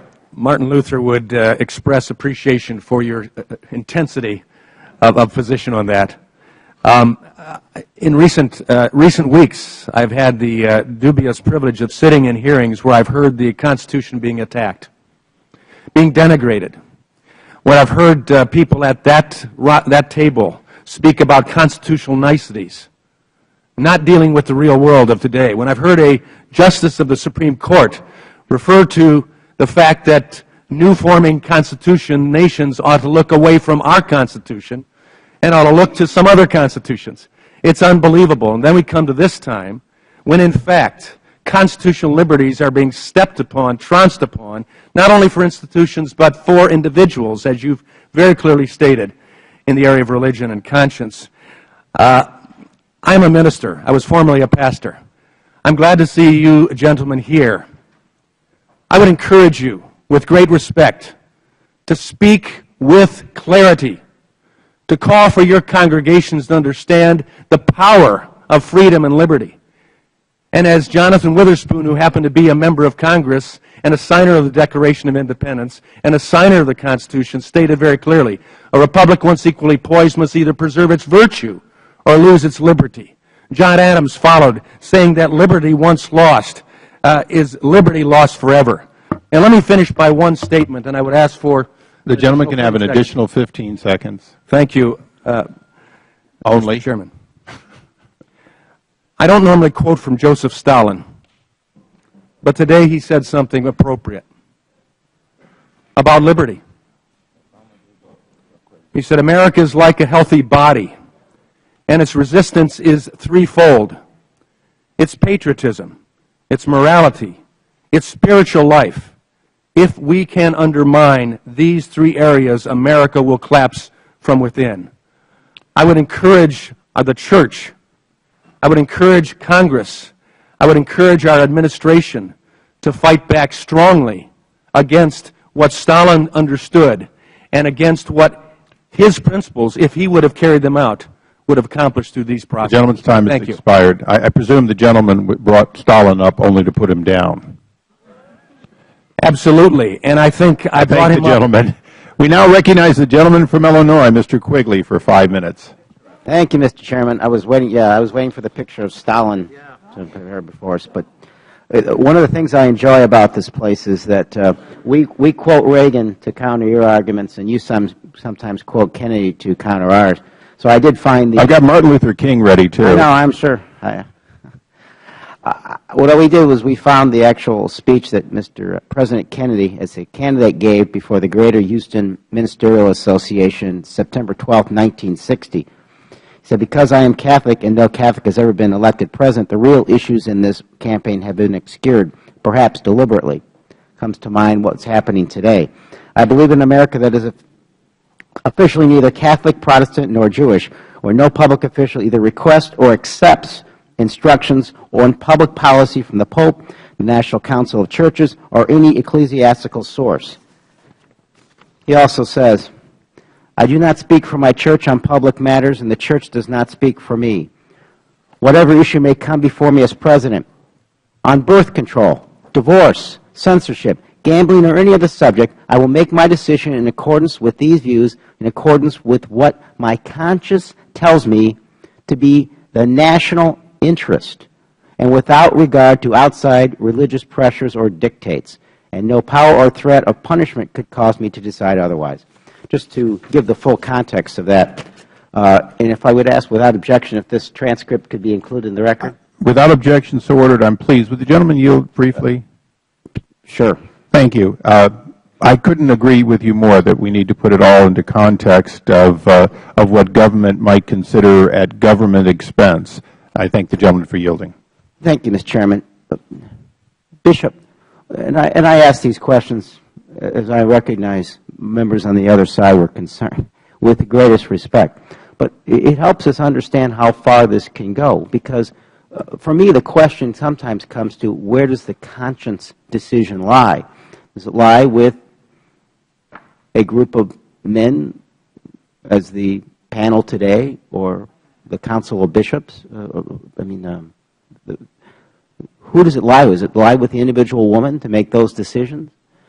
And also, do you support this, the same policy that you have as it relates to the private sector? In other words, do you think that a fast food restaurant person can, because of his moral objections, say to his employees, I'm not going to provide birth control as well, or larger corporations?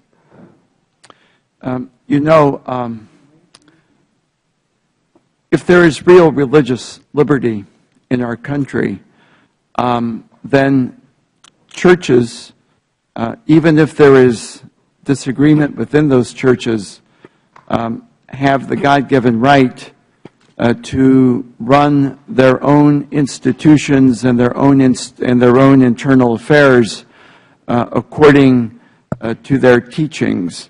And if there should be discussion within that church or even dissent within that church, it is not for the government to reach in and to decide or to weigh in on one side or the other. The fact of the matter is that a lot of people like to work for the Catholic Church. That's one I can speak for, because they like to work for mission.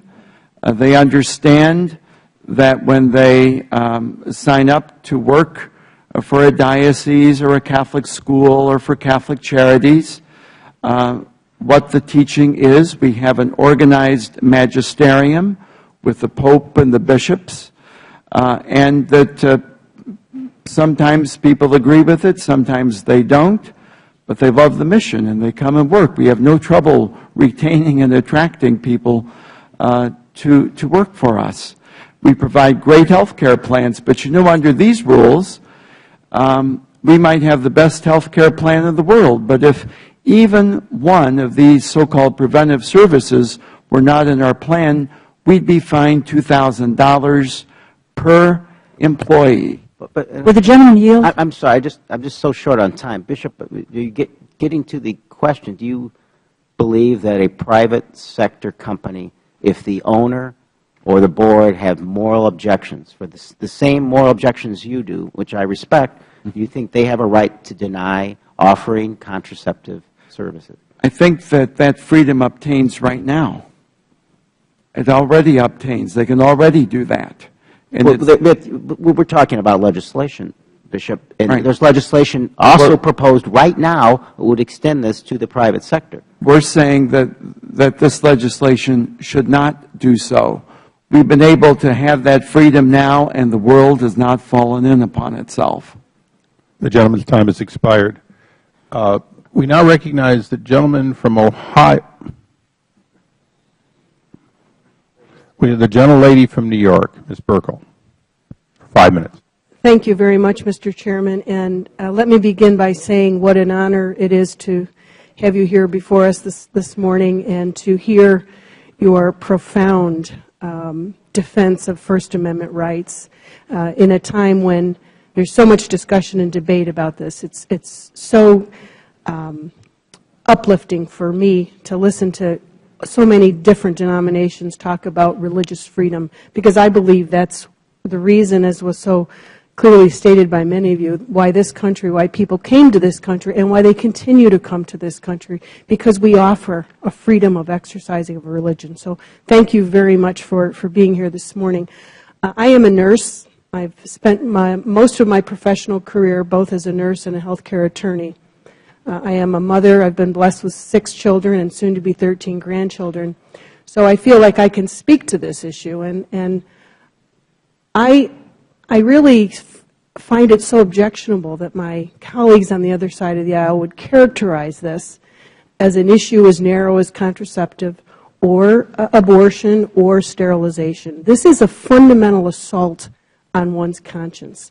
And folks who don't believe in God, or folks who do believe in God, or believe in a certain, it's an affront to each and every American's conscience. So to try to narrow this down into a contraceptive or a woman's health issue, I'm so appalled that that's the approach. This is a fundamental assault on our First Amendment rights, and we have to challenge the media, and as my colleague mentioned, challenge the churches to articulate this is the issue. This is a First Amendment assault, and we need to defend our Constitution. So I thank all of you very much for being here. I want to just briefly talk. I think we've established that you feel that this is a violation of conscience. I'd like to just quickly go down the panel and ask each one of you, how do you perceive this new rule? And I want to clarify, first of all, before I ask you my question, the HHS rule was not changed. Do you agree with that? Yes. Okay. So let's establish that for the record, that despite this accommodation, the rule hasn't been changed. So, and it was a verbal, as you mentioned, nothing was put in writing, which is always of concern. So, but I want to now ask each one of you, how would you see this rule that has not been changed, that violates conscience rights? How do you see that affecting the missions of each one of your churches? Bishop, we could begin with you. First of all, it does not remove the mandate, and as a result, it's still a great intrusion into the freedom of our churches.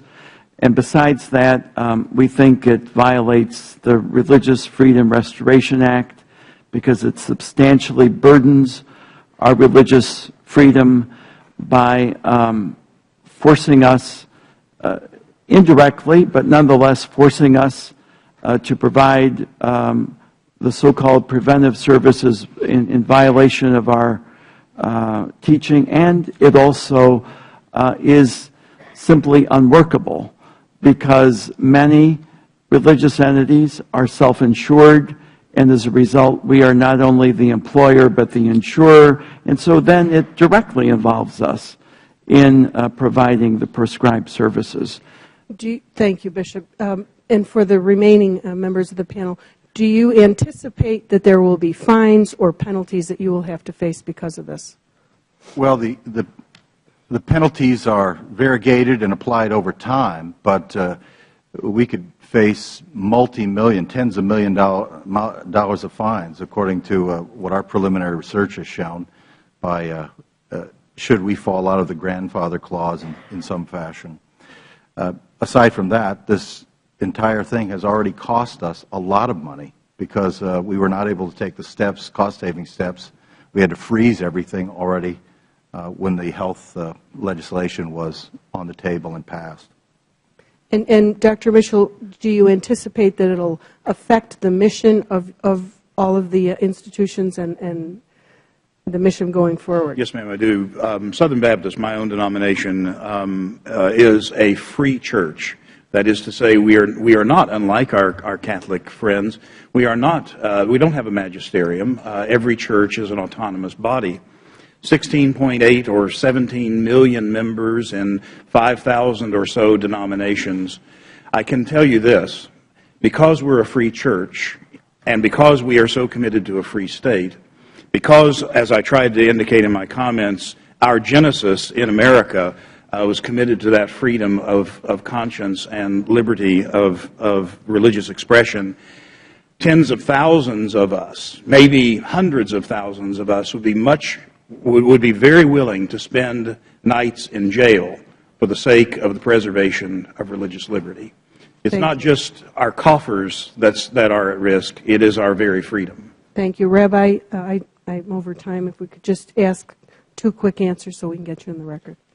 My concern, Congresswoman, is both for the objective religious freedom rights of everyone in this country, but also I'm quite worried about the long-term implications when I see an administration feeling free to say, first of all, what a religious denomination's tenets require and do not require. And I'm also greatly concerned about the long-term implications when an administration declares that a particular organization is not a religious organization precisely because they are motivated, even in a situation where that organization is motivated by its faith, to reach out to people beyond their faith. Thank you. Dr. Mitchell? Yeah, the thing that concerns me is that if they don't see this as a religious liberty issue, what do they see as a religious liberty issue? And where do they stop? What I see here is a hollowing out of what the concept of religious liberty is, almost to the point where eventually it'll be non-existent. I thank you all very much, and I yield back my time. Thank you. Thank you. The chair recognizes Ms. Maloney for 5 minutes. Thank you. And I thank all of you for your work and for being here today. I have serious concerns that the issue we are focusing on today, whether women should have access to contraceptives in their insurance coverage, is only a very small part of a broader campaign to attack the use of contraceptives generally for women across this country. For example, right now in 14 states, in this year, activists have been pushing initiatives to amend state constitutions to define an embryo as a person from the second of fertilization. Voters have already rejected fertilization personhood laws 3 times, twice in Colorado and once in Mississippi. The effect of these initiatives would be to criminalize certain birth control methods.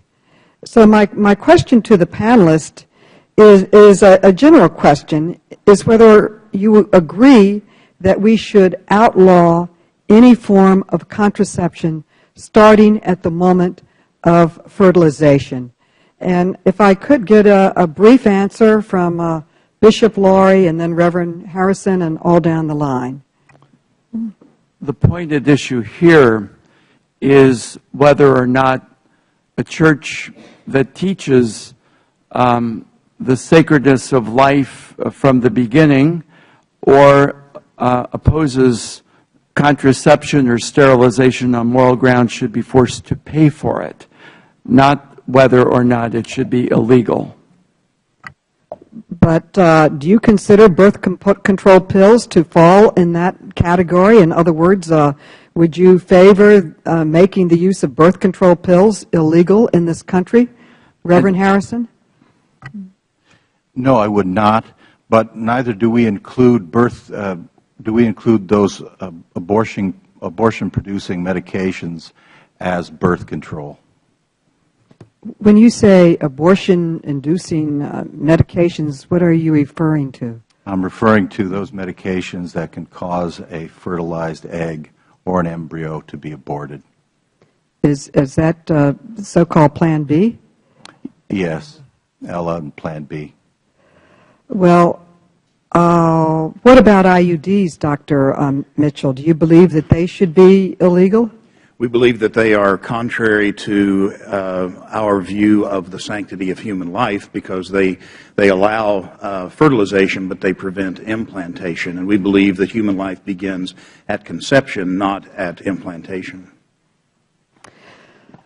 Well, what I understand from the administration's proposal, and from what I understand from the public comment in opposition to his proposal, was that you do not want to pay for these services.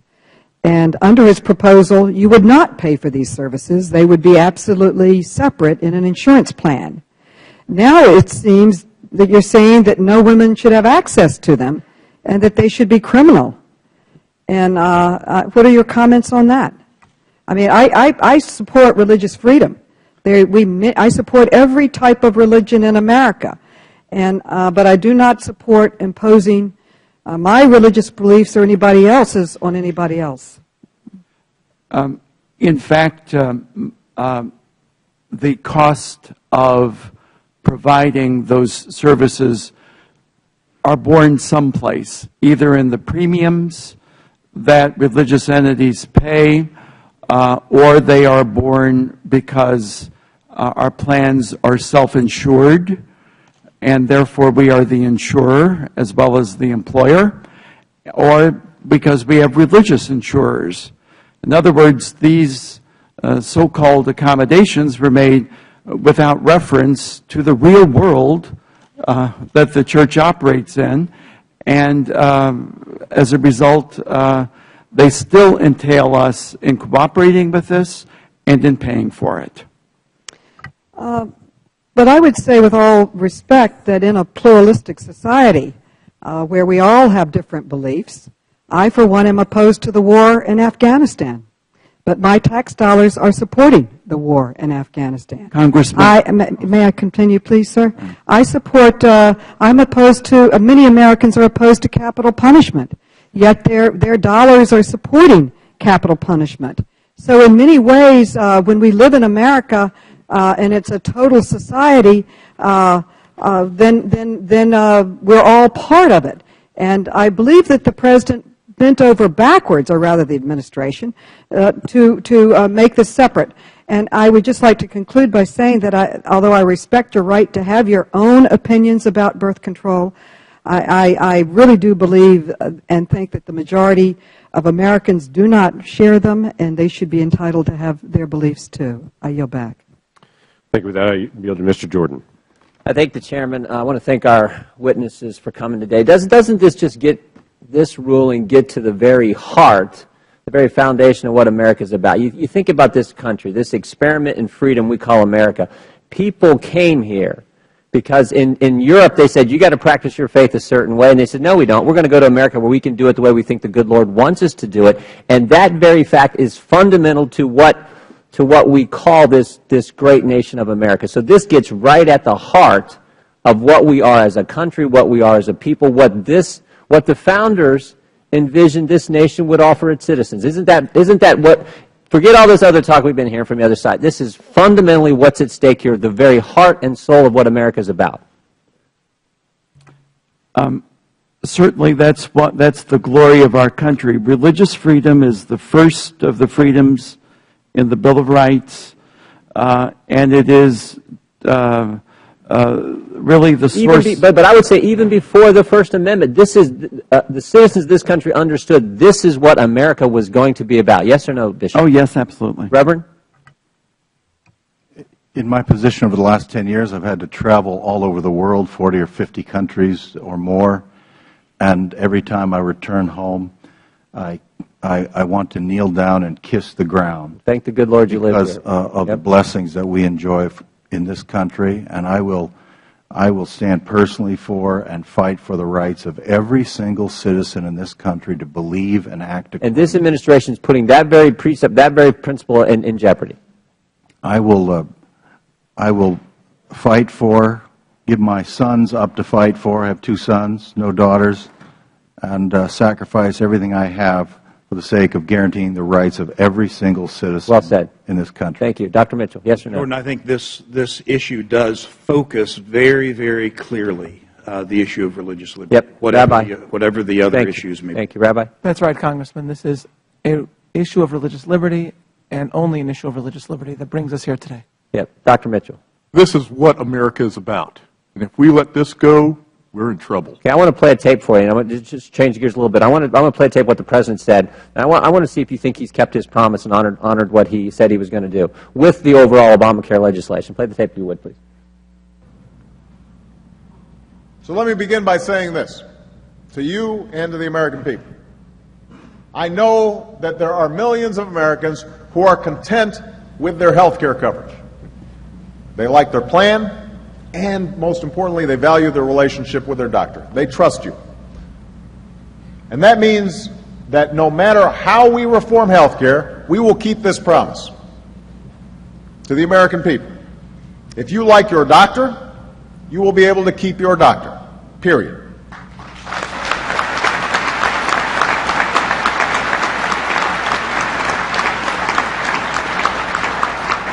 If you like your health care plan, you'll be able to keep your health care plan, period. No one will take it away, no matter what. My view is that health care reform should be guided by a simple principle: fix what's broken and build on what works. Okay. And that's what.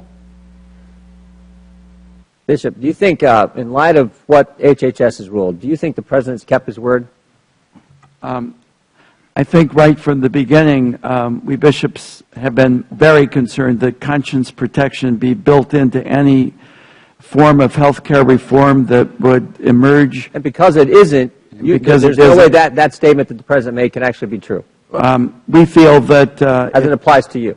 we feel that we have good relationships and we've exercised our freedoms wisely, and therefore it's not been broken and shouldn't be fixed in the way it's so-called fixed. Reverend, did the President As a church body, we have no official position on the rightness or wrongness of the President's health plan. The President said if you like your plan, you can keep it. Is that true?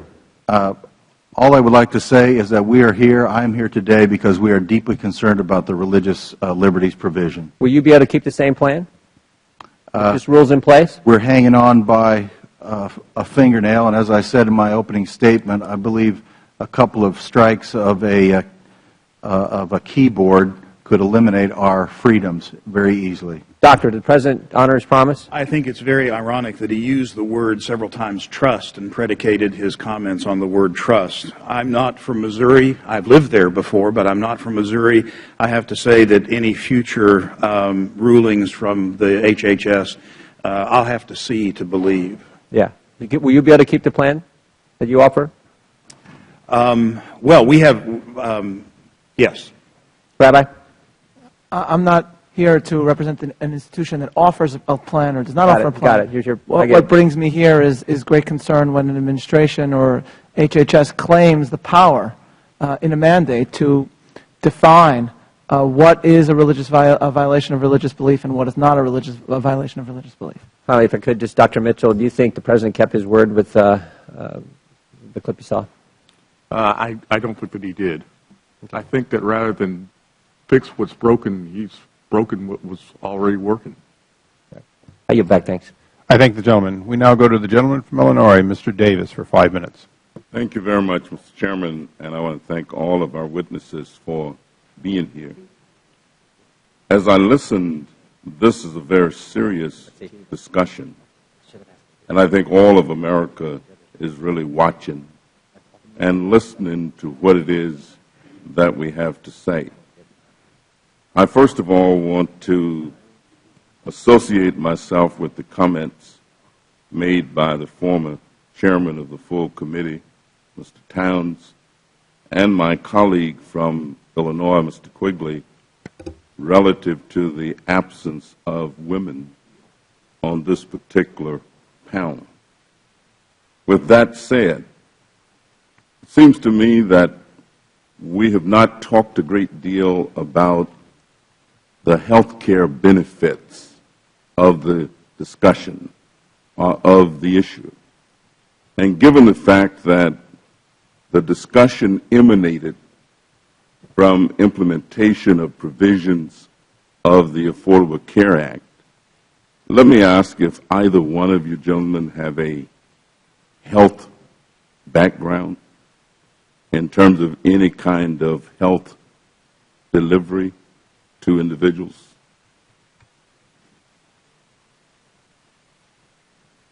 No?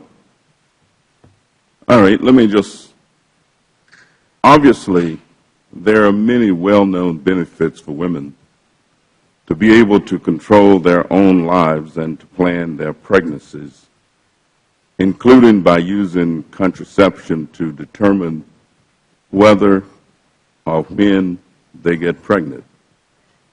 But that's merely the contraceptive use. A significant proportion of women, 1.5 million, use the pill exclusively for medical purposes other than contraception. They use contraceptives to treat severe menstrual pain, migraines, uterine fibroids, and endometriosis.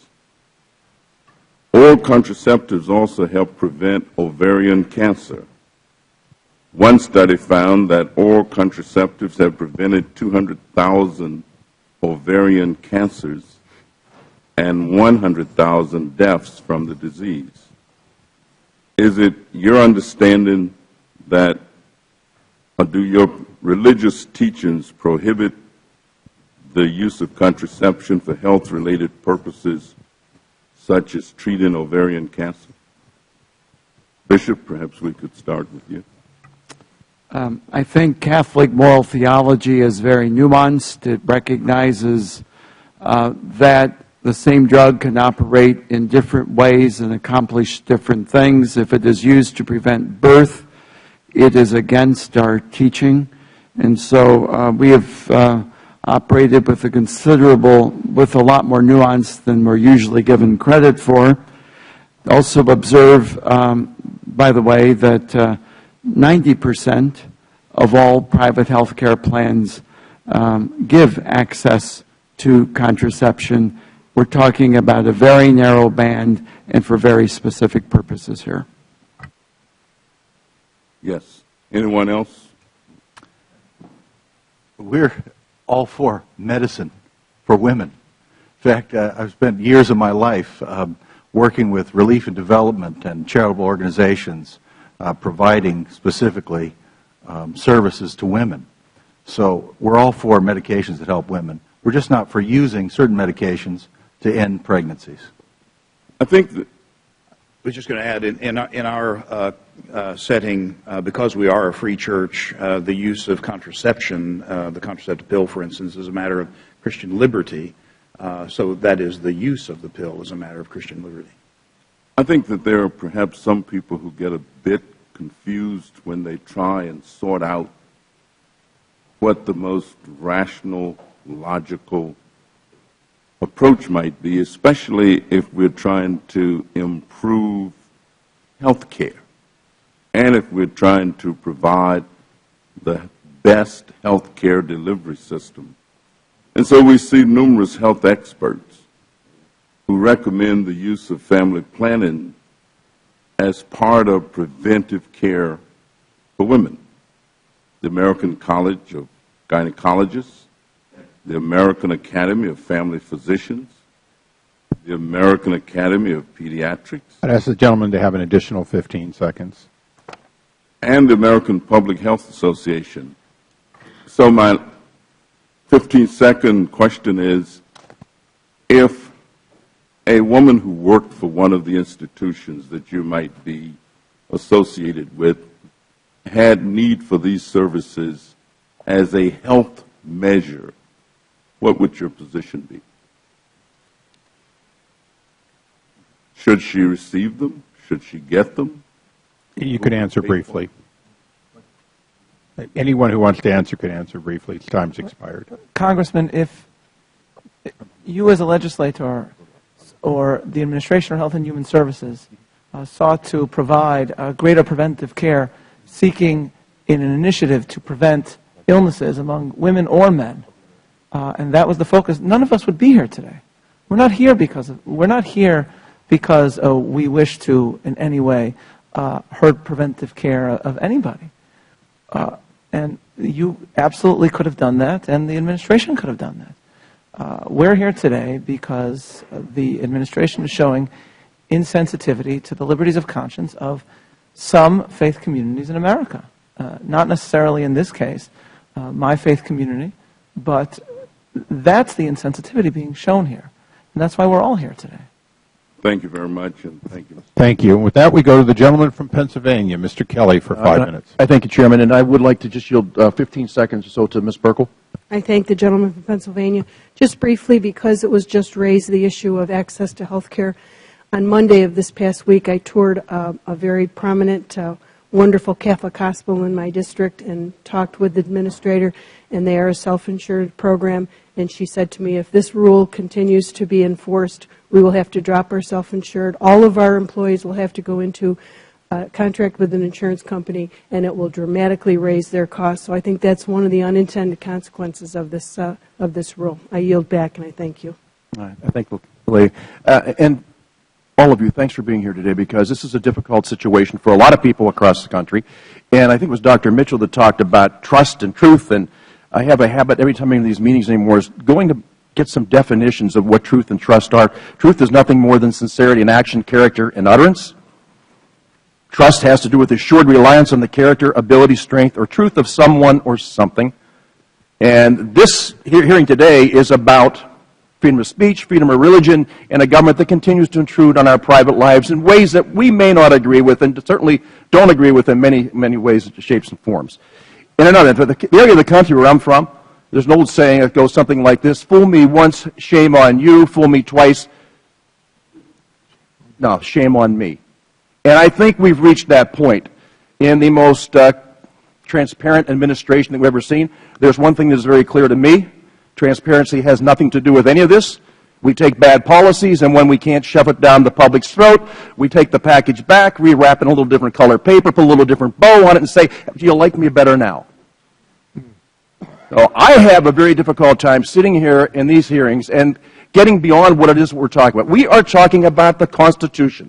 And we're talking about a president whose former job, at the University of Chicago, he was a professor of constitutional law. So I find it difficult to understand how the Constitution only has relevance in certain days and at certain times, and only if it really appeals to something I'm trying to push that day. So we've come to constitutional niceties and constitutional convenience, and what we have done, we have turned our back on freedom of religion, freedom of speech, and again, a government that's too overbearing. So, in light of all that, and Excellency, we could start with you, any of you. Because of the transparency, let me ask you, did anybody in the White House or Secretary Sebelius or anybody from the Department of Health and Human Services ever seek your input in any of this language? Excellency. Not on this latest round of rules, no. Okay. Previously? We certainly had the opportunity to comment when the interim final rule by HHS came out in August of 2011. We had the opportunity to comment. Massive numbers of comments were sent in.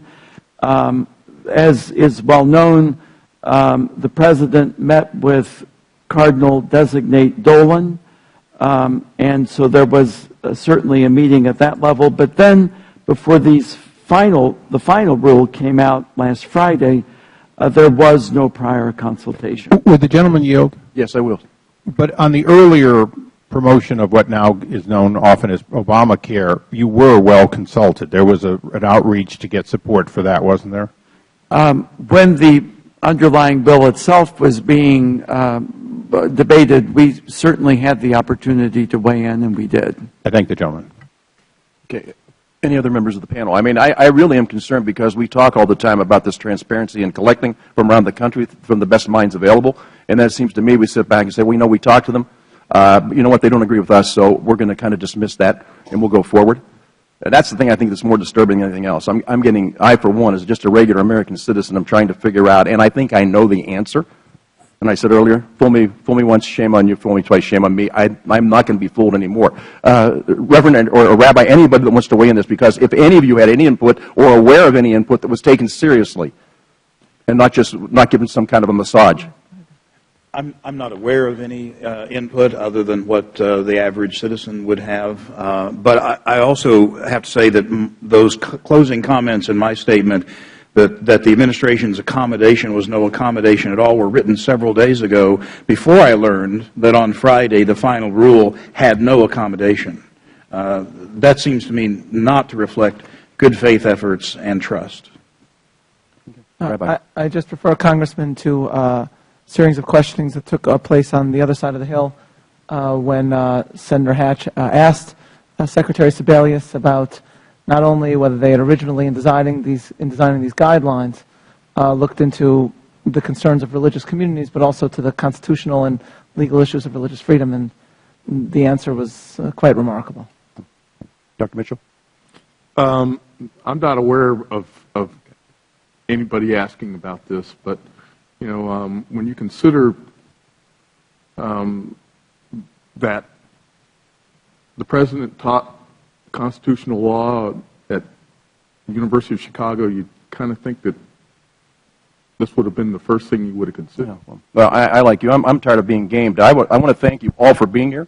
I want to thank you for speaking. And also my bishop, Bishop Zubik in Pittsburgh, and Bishop Troutman in Erie have been very clear about how they feel about this to everybody that they can talk to. I appreciate you coming forward. I appreciate your bravery. And we continue to battle for the same things, and that is the defense of our First Amendment. Thank you so much, and I yield back, Mr. Chairman. I thank the gentleman. The gentleman's time has expired. We now go to the gentleman from Missouri for 5 minutes. Mr. Thank you, Mr. Chairman. And this is obviously an issue that provokes strong reactions on all sides.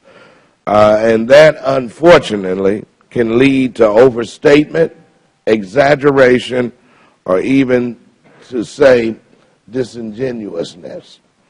It's sad to see the discourse reach such a low point, especially considering the respected and esteemed institutions that are participating in this discussion. And I want us to be able to work together on this and other similarly critical issues that we face.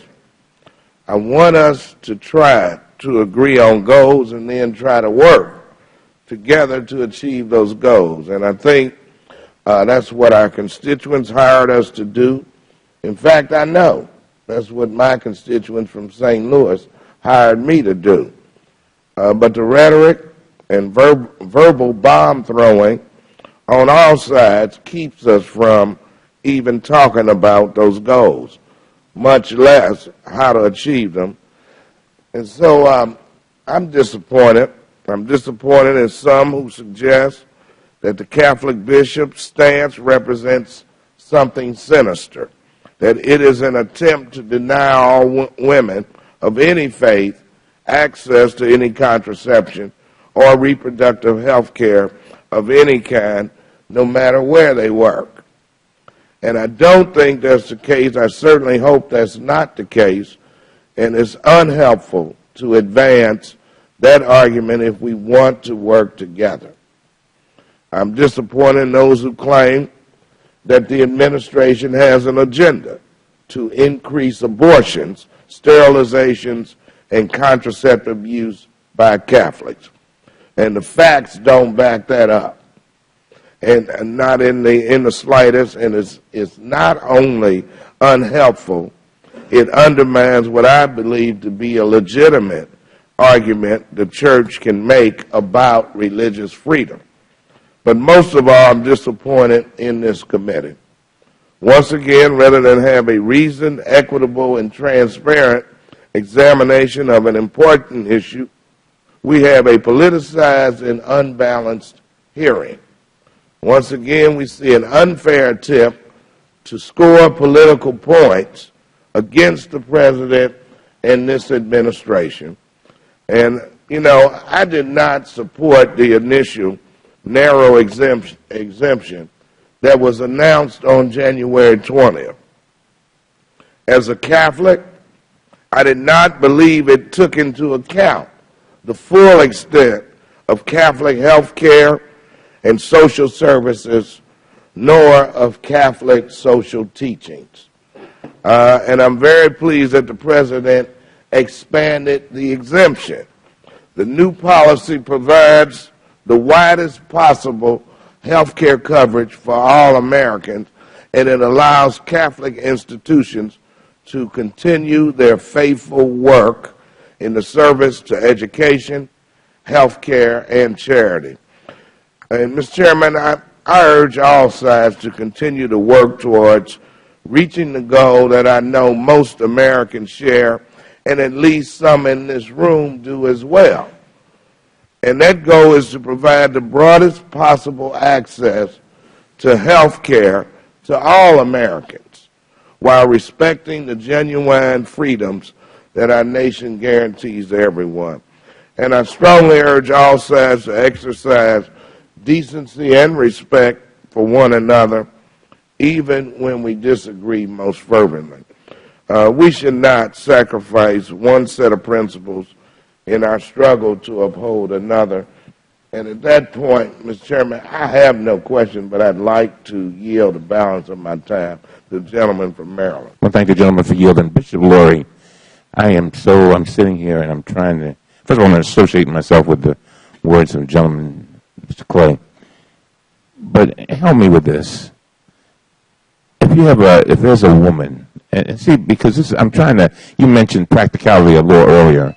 If there's a woman who's, say, working for a Catholic entity, and she comes to you and she says, you know, I want contraception, and it's something that I want.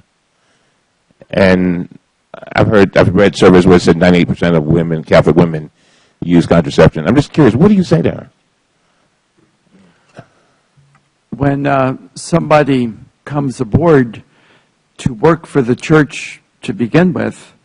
The teaching is clear. The mission is clear. The teaching of the church in all of its nuance is set forth, and the terms of the plan are clear. Let's be clear that contraception is available in many different ways. Sometimes a couple in that condition, in that situation, might access it through a spouse's plan. But 90% of all health insurance plans include it, plus there's Title X, plus there are clinics. It can hardly be said that this is unavailable. It is available very, very widely. The issue here is forcing the church to provide it directly or indirectly in contravention of the church's teaching. And that's what we don't want to do. It's one thing when tax dollars pay for it. It's another thing when church dollars pay for it. Thank you very much. Thank you, gentlemen. We now go to the gentleman from South Carolina, Mr. Gowdy, for 5 minutes. Thank you, Mr. Chairman. I want to do something that we don't have a chance to do very often in Congress, which is actually to apply the facts to the law. Secretary Sebelius said her mandate, and I quote, strikes the appropriate balance between respecting religious freedom and increasing access to important preventative services. Now, I can find the free exercise of religion in the Constitution. You don't have to read very far to find that. I can't find the constitutional right to free preventative services. So what she's seeking to do is to balance something that cannot be taken away from you with something that the Constitution doesn't even provide to you. But I want to do this. I want to go through the law. It's a very simple analysis. Number one, does this mandate impose a substantial burden on the free exercise of religion? Yes or no? Does this mandate impose a substantial burden on the free exercise of your religious beliefs? Yes, we believe it does. Reverend Harrison. That's why I'm here. Dr. Mitchell. Yes, sir. Rabbi. It imposes a substantial burden on the religious freedom and religious beliefs of many Americans. Okay. All right. Check. Second part of the analysis. Is there a less intrusive means of accomplishing a compelling state interest? So let's take them backwards. What is the compelling state interest in providing free contraception? It's available to 98% of the people in this country. Heck, there are some cities and states that will provide it for free. Just show up. So the notion that it's a compelling state interest in providing what is already available, and then go to the second part, is there a less intrusive means of providing that? I have not heard a single one of my colleagues say that they are going to submit a bill which pays for this themselves. I have not heard a single one of my colleagues offer to pay for it themselves. They want you to do it. Yes, sir. We would say that it's not a compelling governmental interest. If it were, there would be no such thing as grandfathered plans. If it were that these plans that have existed until now with exemptions would not have been allowed to do so. And so we do not think there is a compelling government interest, because there are still, under the current law, far too many exceptions for the government to be able to make that argument. You're right, Bishop. So even if this administration were to rewrite the Constitution, as has been known to happen from time to time, to find within the penumbra of the Fourth Amendment this right to free, not a right to preventative services, our friends on the other side of the aisle misapprehend the point. A right to free preventative services. It still doesn't pass the less intrusive aspect of this constitutional analysis. So, with the law out of the way, then we can get to the sheer politics of this. I couldn't help but smile when my friend from Missouri encouraged us all to not score political points. I couldn't help but think, gosh, this is an election year. I wonder if I ought to provide free preventative services to over half the voting population. I wonder if that's what he meant by scoring political points. If you want to do it, that's fine. Don't do it through the First Amendment of the Constitution. I would say this in conclusion, then I want to give time to my friend and colleague, Mr. Mick Mulvaney. Bishop, would you rather close down your hospitals and your schools than to comply with a governmental edict that violates your faith? We are not going to violate our consciences. Reverend Harrison, you've already spoken with respect to civil disobedience. I believe you said you'd sooner go to jail than violate your conscience. Yes, I would, clearly. Dr. Mitchell? I'd like to be in his cell. We'll try to work that out. Rabbi? Freedom of conscience and of religion, Congressman, is the first and most sacred of American liberties. Dr. Mitchell? This is not the kind of thing that we can afford to play with. This is essential to our country. Well, just so everybody understands what's going to happen, these guys are either going to go to jail because they won't violate their religious beliefs, or the hospitals and the schools are going to close, which means government is going to get bigger because they're going to have to fill the void that is left when you guys quit doing it. And maybe that's what they wanted all along. I apologize. I'm afraid you just lost a friend, Mr. Gowdy. Your time has expired.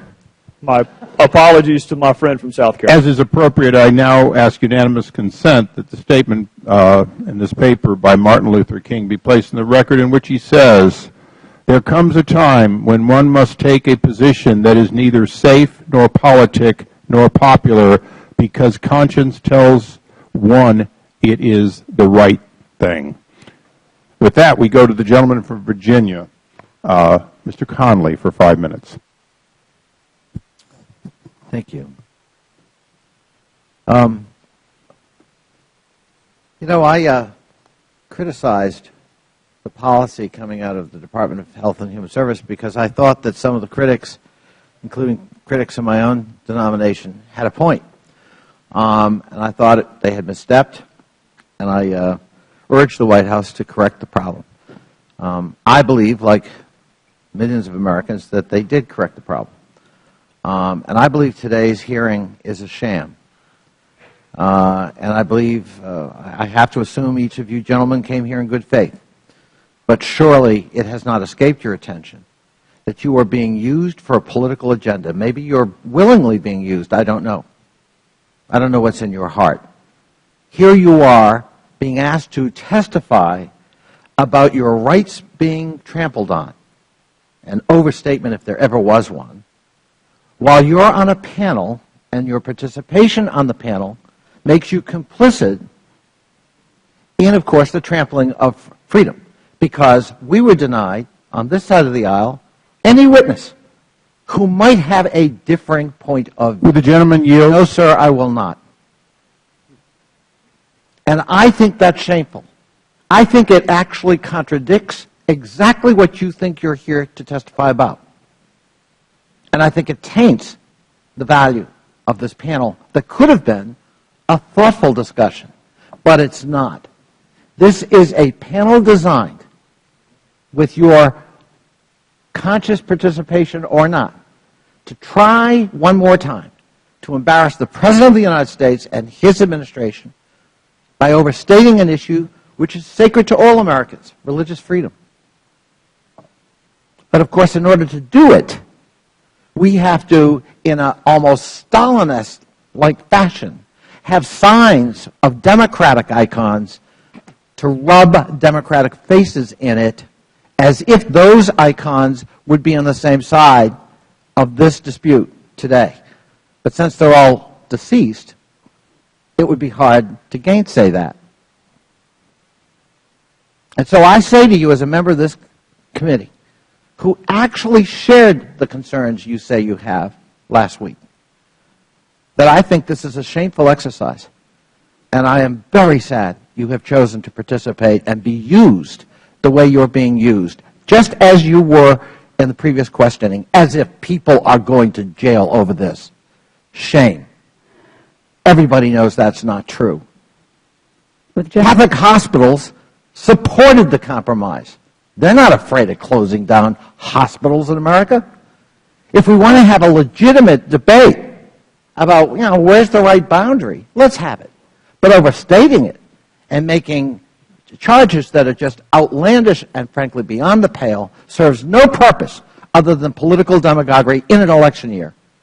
And men and women of the cloth, it seems to me, ought to run, not walk, away from that line. I now yield to my colleague from Connecticut, Ms. Rosa DeLore. I thank my colleague for yielding to me. I think that one of the pieces of information that hasn't been discussed here today at all, quite frankly, is that, in fact, there is an exemption for the Catholic Church, other houses of worship, for the Catholic Church and the synagogues, for mosques. There is an exemption. The gentleman will suspend. The gentleman cannot leave the room while yielding to another member. Would you please remain?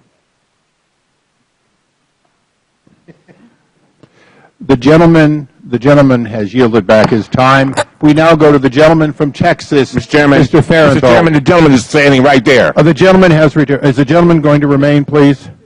Yeah, he was standing right there. Yeah, right here, Mr. Chairman. Let the lady talk. Gentlelady may Please continue. take your hands off me. Thank you. I appreciate that, Mr. Chairman. I also just appreciate the opportunity to be here today, and I know I'm not a member of this committee. So I appreciate that, but I also appreciate the opportunity to be able to speak at this in this forum. The fact of the matter is that the churches, synagogues, mosques, other houses of worship are exempt, as are their employees. Let us state the fact on that.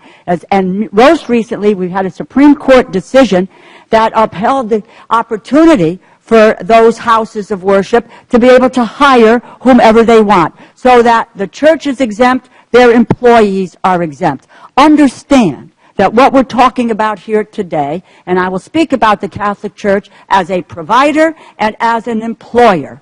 And the fact of the matter is, as a provider, nothing changes. The conscience clause, all of that is intact. It is not inviolable. You cannot dispense, prescribe, use a contraceptive service if that is so choosing. But in fact, the church is an employer.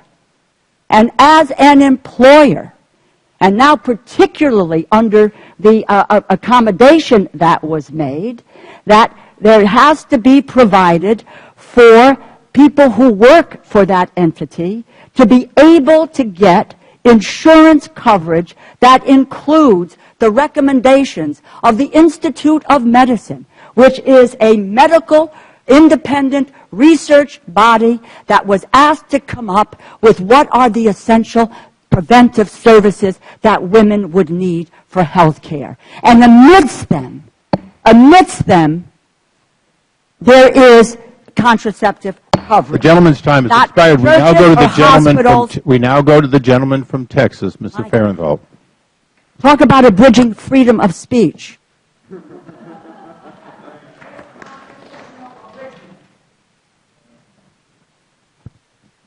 Thank you, Mr. Chairman. And I understand that this is an issue that everyone is incredibly passionate about. It's the First Amendment to the Constitution, the one that I think our founding fathers considered most important because they put it first. And I can understand why everybody is passionate and concerned about this issue. Quite frankly, I believe the Affordable Care and Patient Protection Act is unconstitutional to begin with. The Attorney General of my home state, Texas, along with numerous others, have filed suit in the Supreme Court, and I'm optimistic that the Supreme Court will hold the entire act to be unconstitutional. But add to this the mandate that the church provide and pay for services that they are opposed to brings it in contradiction to the First Amendment as well. And that's a double strike. Makes it, I guess, even more unconstitutional or doubly unconstitutional. But I did have a question for Mr. Loy. I wanted to follow up something some members of the other side asked. I'm the product of Catholic middle school, Catholic high school, and Catholic law school. And so I guess I've had 4, 5, 6, 9 years of Catholic education. And unless the nuns got it wrong, the Catholic Church does not have a problem with the use of contraceptives for medical purposes. So I would assume from that it wouldn't be morally objectionable to the Church to pay for those for medical purposes. I'm not trying to put you on the spot. I'm just trying to make sure I understand where the Church stands. That would be my understanding also. And there are numerous organizations, both federally and private funding, that make available free or low-cost contraceptives throughout the country. I'm sure you're aware of that. Yes, that's also my understanding. So we've got a mandate here that really is a lot of much ado about nothing. If it were carefully crafted, the chances of somebody not being able to get the care, or for that matter, the optional contraceptives that they desire, is, for all practical purposes, nil.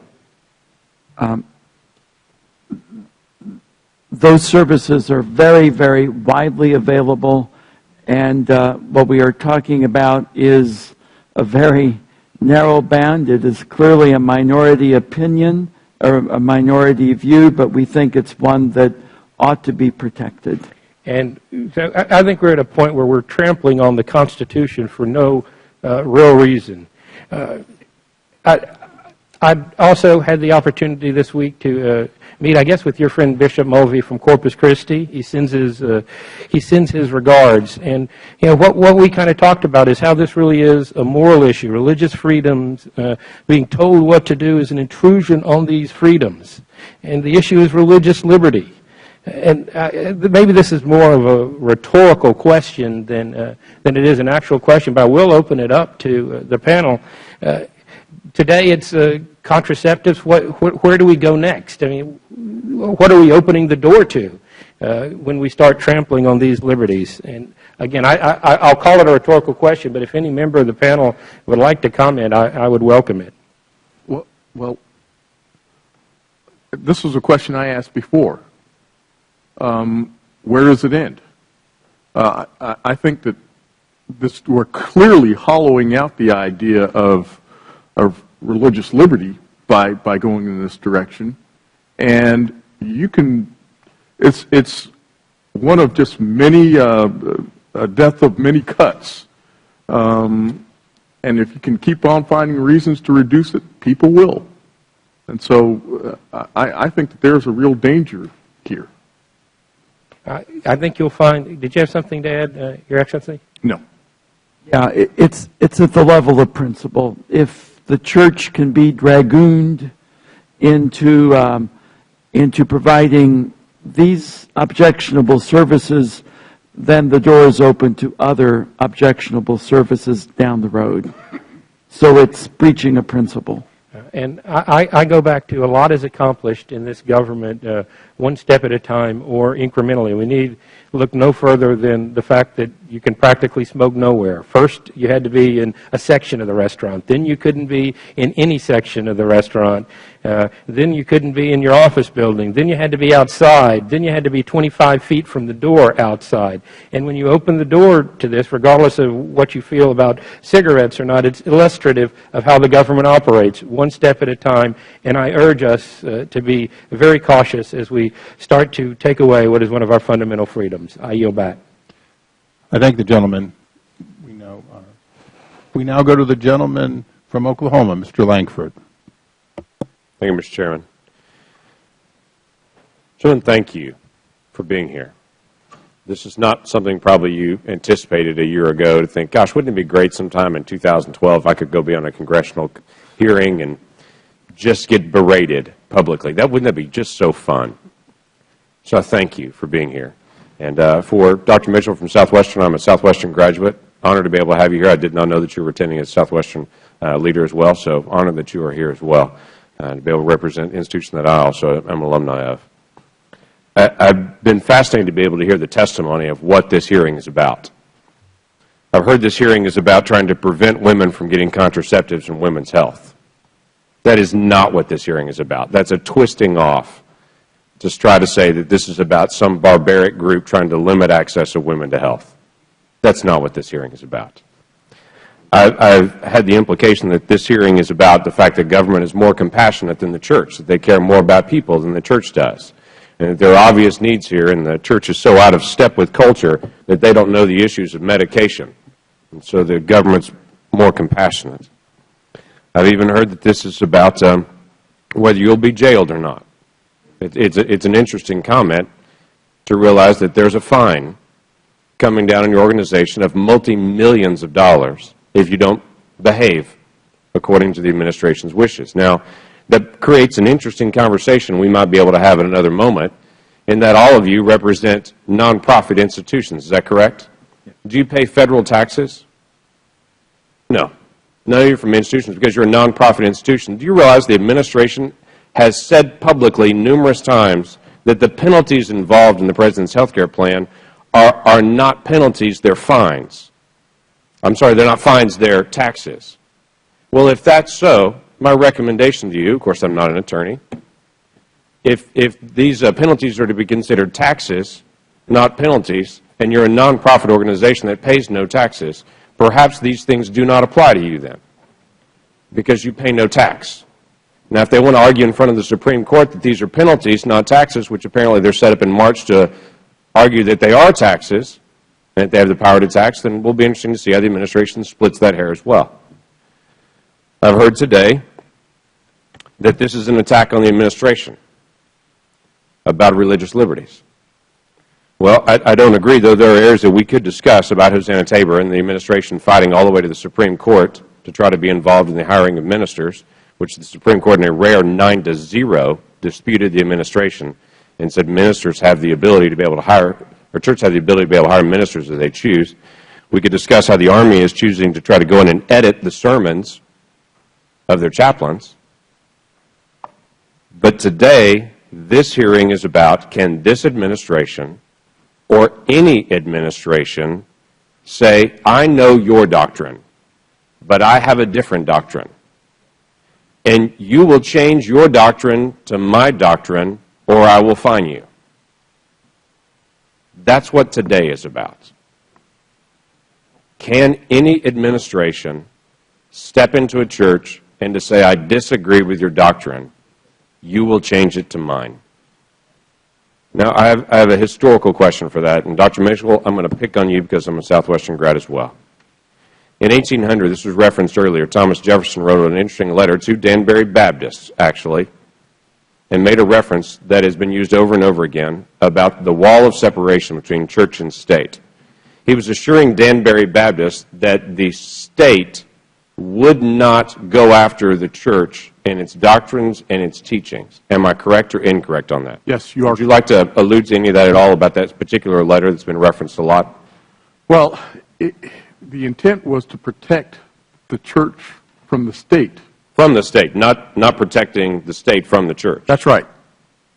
So, the other Dr. Mitchell, you want to comment on that as well? I would, and I should disclose that I'm also a Southwestern Seminary alumnus. Well, we're loaded here. This may be the first time in congressional history 3 Southwestern grads are in the same room. So. In our offices at the Ethics and Religious Liberty Commission of the Southern Baptist Convention, there is a portrait that hangs above the fireplace of John Leland, who was the Baptist minister who had entree to that discussion with the Danbury Baptists and our early founders. Religious liberty is a Baptist principle through and through, and I'm happy to say we have had historically a contribution to make in that area. Was that doctrine intended again, or was that letter intended to say to the folks of the Danbury Baptist Association, we will make sure as a federal government we're not intruding on your religious rights? Yes, sir. That's absolutely right. Any other comments on that before I yield back my time? With that, thank you, gentlemen, very much for being here. I'm honored to be able to have your time here and to be able to be here to express this on this key issue. With that, I yield back. I thank the gentleman. The gentleman yields back. We now go to the gentleman from Arizona, Dr. Gosar, for 5 minutes. Thank you very much, Mr. Chairman. First of all, I've always been one of personal accountability and personal responsibility. So when you go trampling on the Constitution, you get the full regards of the Constitution. I am tired of politicians and constitutional attorneys picking and choosing the language of which they want to disdain for the Constitution to show that it upholds.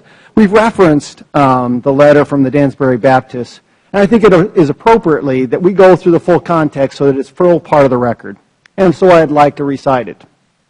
This is from the letter of Jefferson to the Dansbury Baptists on the 1st of January, 1802, and he says, "Gentlemen, the affectionate sentiments of esteem and approbation which you are so good as to express towards me on behalf of the Dansbury Baptist Association give me the highest satisfaction. My duties dictate a faithful and zealous pursuit of the interests of my constituents, and in proportion as they are persuaded of my fidelity to those duties, the discharge of them becomes more and more pleasing. Believing with you that religion is a matter which lies solely between man and his God, that he owes account to no other for his faith or his worship, that the legitimate powers of government reach actions only and not opinions, I contemplate with sovereign reverence that act of the whole American people which declared that their legislature should make no law respecting an establishment of religion or prohibiting the free exercise thereof, thus building a wall of separation between church and state, adhering to this expression of the supreme will of the nation in behalf of the rights of conscience. I shall see with sincere satisfaction the progress of those sentiments which tend to restore to man all his natural rights, convinced he has no natural right in opposition to his social duties. I reciprocate your kind prayers for the protection and blessings of the common Father and Creator of man, and tender you for yourselves and your religious association assurances of my high respect and esteem. Thomas Jefferson, January 1st, 1802. With all due respect, when the President asks for a problem, he's just like any of us. He is a man. He is right and he is wrong. He has stepped into this. He has made it a problem. And who better than another president, Thomas Jefferson, to set the record straight? We need to start looking at the full context, not picking and choosing the simple words that we want to utilize to support ourselves. We need to get back to the doctrine and understand the full discourse of how we look at the separation of the First Amendment and religious freedom. And I'm tired of people picking and choosing, because when we look back at history, the constitutional scholars who say that they represent it do more damages than they do support.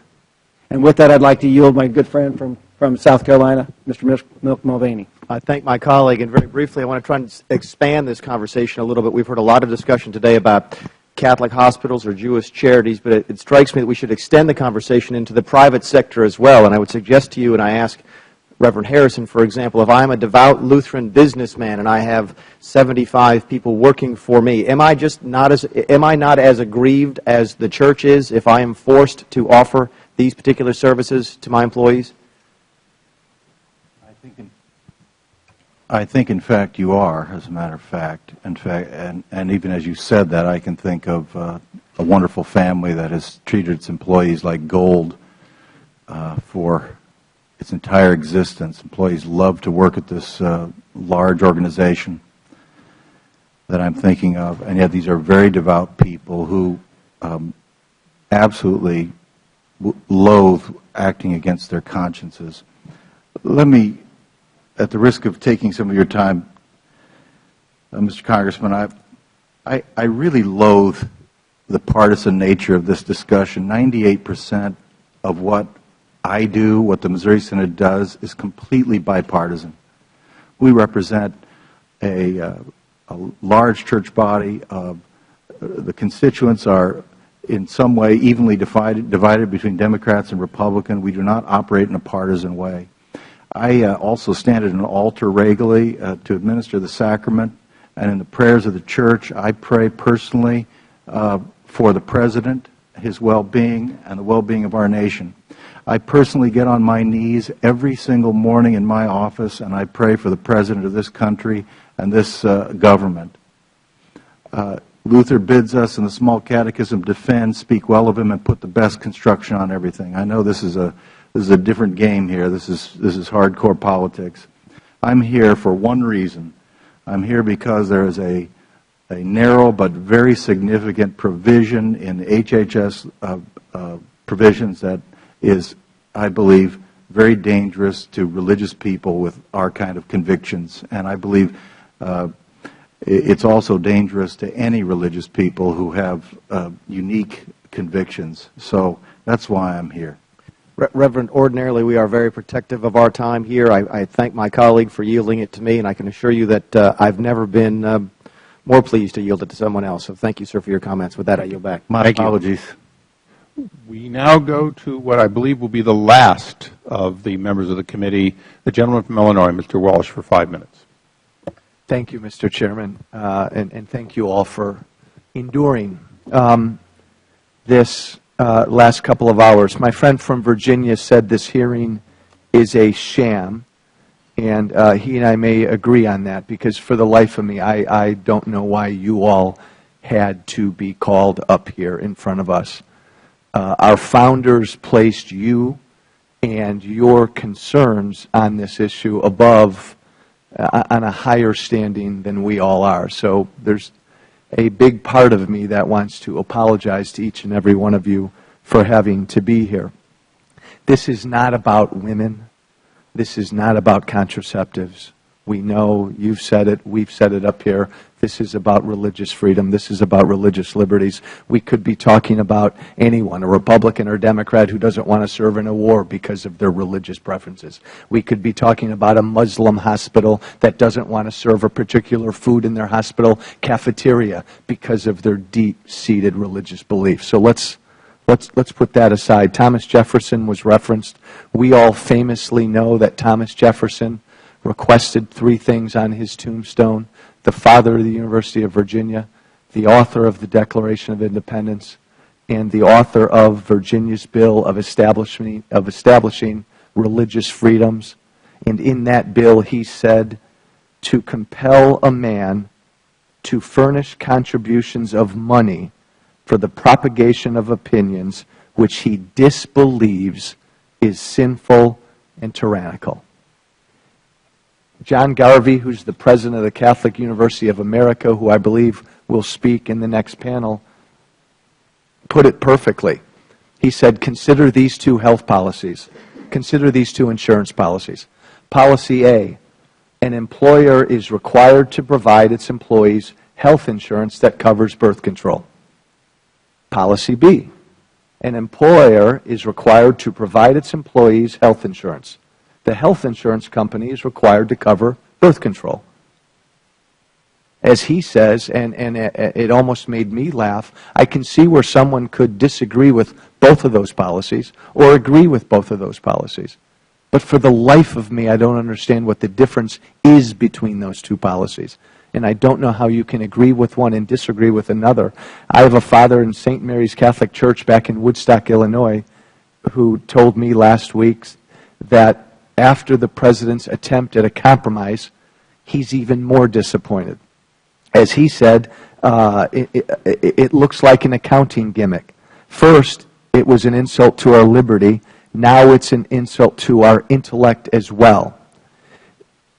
Did any of you, maybe I missed this earlier on our panel, support Obamacare in its beginning 2 or 3 years ago? The Catholic Church is on record as supporting access to health care since 1919. Agreed. Did you support this legislation? We supported the principle of universal access, but we did not support the bill in all of its particulars. Reverend? It's our religious policy, believing there's a strict separation between the 2 kingdoms, the religious and the governmental, that our church shouldn't be spouting off on every government issue. So we took no official position on. You guys do a great job of that. Okay. Yes. Dr. Mitchell? No, as Baptists, we don't take a position as a denomination per se, but no one either has recommended or commended the policy. Rabbi? Religious people on both sides of the aisle can agree or disagree on larger questions of health care, but both should be extremely distressed when the religious freedoms of anyone in America is threatened. Dr. Mitchell?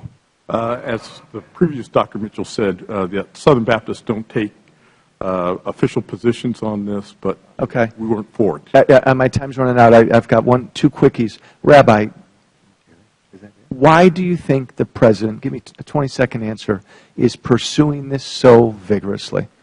I really, I asked the same question, and I just don't understand why he is seemingly so, in this situation, the President and the administration just do not seem sensitive to the religious concerns. Okay, and just as my time runs out, let me quickly rephrase a question my good friend from South Carolina asked.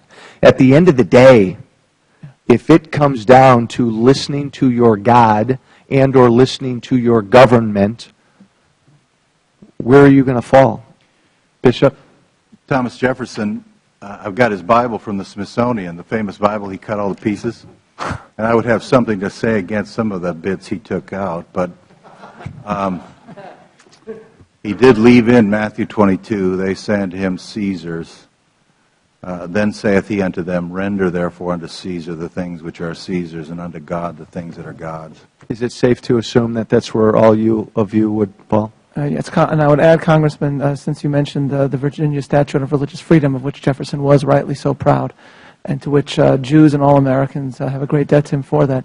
I don't remember the exact text, but after establishing religious freedom, the actual bill that he composed concludes by saying something like, and if any other legislature does seek to limit this freedom, we are hereby stating that they do so in contravention of natural right. I thank the gentleman. If I could ask our panel, would you remain for just 10 short additional minutes for the last two witnesses two congressmen that we had by unanimous consent? With that, the gentlelady from Connecticut is recognized for 5 minutes. I thank you very much, Mr. Chairman, and also the ranking member. I just want to express my view on the new guidelines. I think that in releasing national guidelines for preventive health coverage, like 28 states before them, it includes contraceptive services, but a whole variety of other services as well. The administration made a strong and a long overdue stand on behalf of women's health, and at the same time upholding the religious liberty of churches, mosques, synagogues, and related institutions. Last Friday, and even though, as I said earlier, the guidelines exempted churches and other houses of worship, as it should, I believe in that exemption, the President provided more flexibility to charities, to hospitals, and to other kinds of religious organizations. Hospitals are not just providers, but employers. As providers, nothing has changed. They do not have to prescribe, dispense, provide for any contraceptive services. As an employer, there are kinds of employer regulations on the books that faith-based institutions are bound to respect. Suppose someone decided not to pay the minimum wage. Would we accept that? Now, just further, one note is that the constitutional issue, constitutional expert David Boies, who appeared on TV last week, said there isn't really a constitutional issue involved in this issue. First Amendment of the Constitution prohibits establishment of religion, meaning that you can't have the government saying that you have to follow certain religious beliefs, and guarantees free exercise. That means everyone is free to exercise the religion they choose. There is nothing in the Constitution that says that an employer, regardless of whether you are a church employer or not, isn't subject to the same rules as every other employer. I have a particular question that I would like to ask, and this is about actually contraception as a medical treatment. As I was preparing for the hearing today, I was contacted by people who wanted the committee and the public to understand that contraceptives are often used to treat potentially life-threatening diseases. Let me just give you a couple of examples. We heard an account from a woman in Kentucky, and she said, birth control for me isn't about preventing conception. I have to take the pill because endometriosis runs in my family. When I was 5, I watched my mother suffer a massive hemorrhage because of the disease. My doctor put me on the pill to stave off the disease. To me, birth control means preserving my fertility and my life. This woman may not be able to have children later if she does not take this pill for medical reasons. It's medical reasons. We heard from a number of doctors. One account from a doctor in Chicago. My patient is 45 years old. She has 4 children. She suffered a stroke 2 years ago. To prevent future strokes, she needs to take a blood thinner. Her condition is complicated because she experiences heavy bleeding, and IUD is the safest option to reduce that bleeding. Her husband works as a facilities engineer at a large Catholic hospital. His insurance will not cover contraception for any reasons.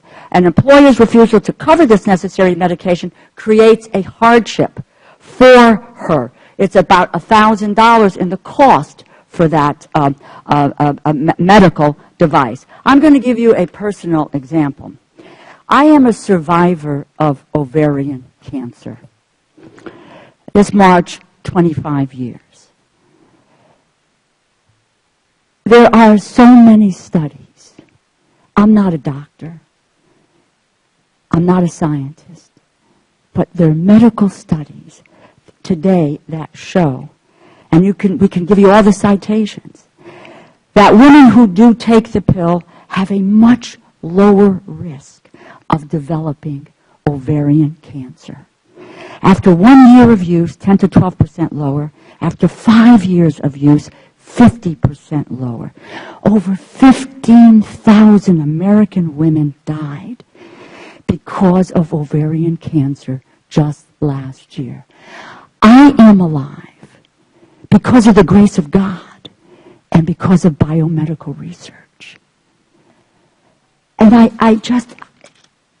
have to ask each of you, are you morally opposed to allowing women who work in your facilities, many of whom are non-religious, whatever the denomination, they were not hired for a religious purpose. Are you opposed to allowing them to take a pill or to get an IUD in cases where their lives dependent on it? And when we know that it could lower the risk of ovarian cancer. The gentlelady's time has expired, but it's about 25 seconds according to my clock here. Actually, you're 29 over. Oh, Madam. I'm sorry. No problem. But you may answer her question. I'd just like to respond that our health plan will, in fact, cover contraceptives used for such health reasons. And let me also say, Martin Luther said one time, doctrine is heaven, life is earth. I was an inner city pastor for quite a while. Spent a lot of time in slums all over the world. And these ears of this pastor have heard every possible situation and malady of life you could ever imagine.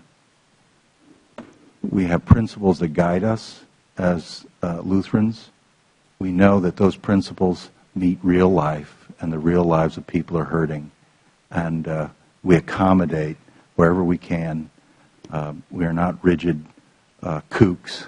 We care about people, and that's our business. And this rule accommodates women's health services as well as religious liberty. Thank the gentlelady. Anyone else that wants to just answer a question briefly, Bishop? Sure. Let me just say that people who come to work for us, whether it's the diocese or Catholic Charities or a university, they're coming to be part of a mission. These things are not side businesses. They're part of our mission. And secondly, our Catholic moral theology, as I've indicated, recognizes that the same drug can be used for different purposes with different effects, and our plans reflect that. So we should be given credit for the nuance and the understanding that we have already brought to the table. All the more reason for the government not to move in and try to force our hand now.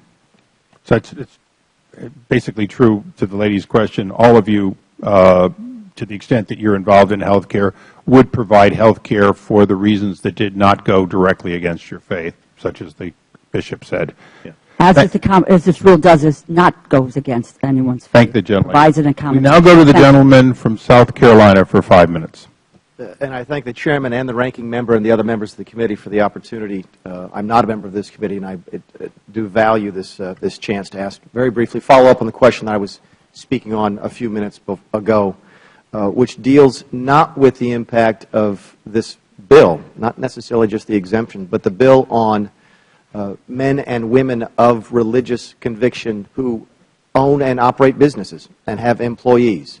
And I encourage to you gentlemen, each of you, to consider that and to, when you leave here today, to contemplate that as well, because that infringement of religious freedoms existed before the current discussion about the HHS rule, and even assuming a satisfactory resolution of religious exemptions for religious organizations will exist after that resolution.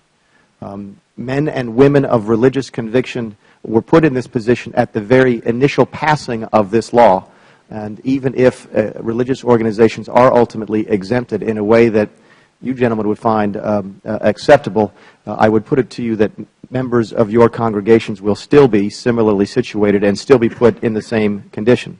That being said, and finally, I have a request specifically directed to Your Excellency Bishop Lori, but also to the rest of you gentlemen as well.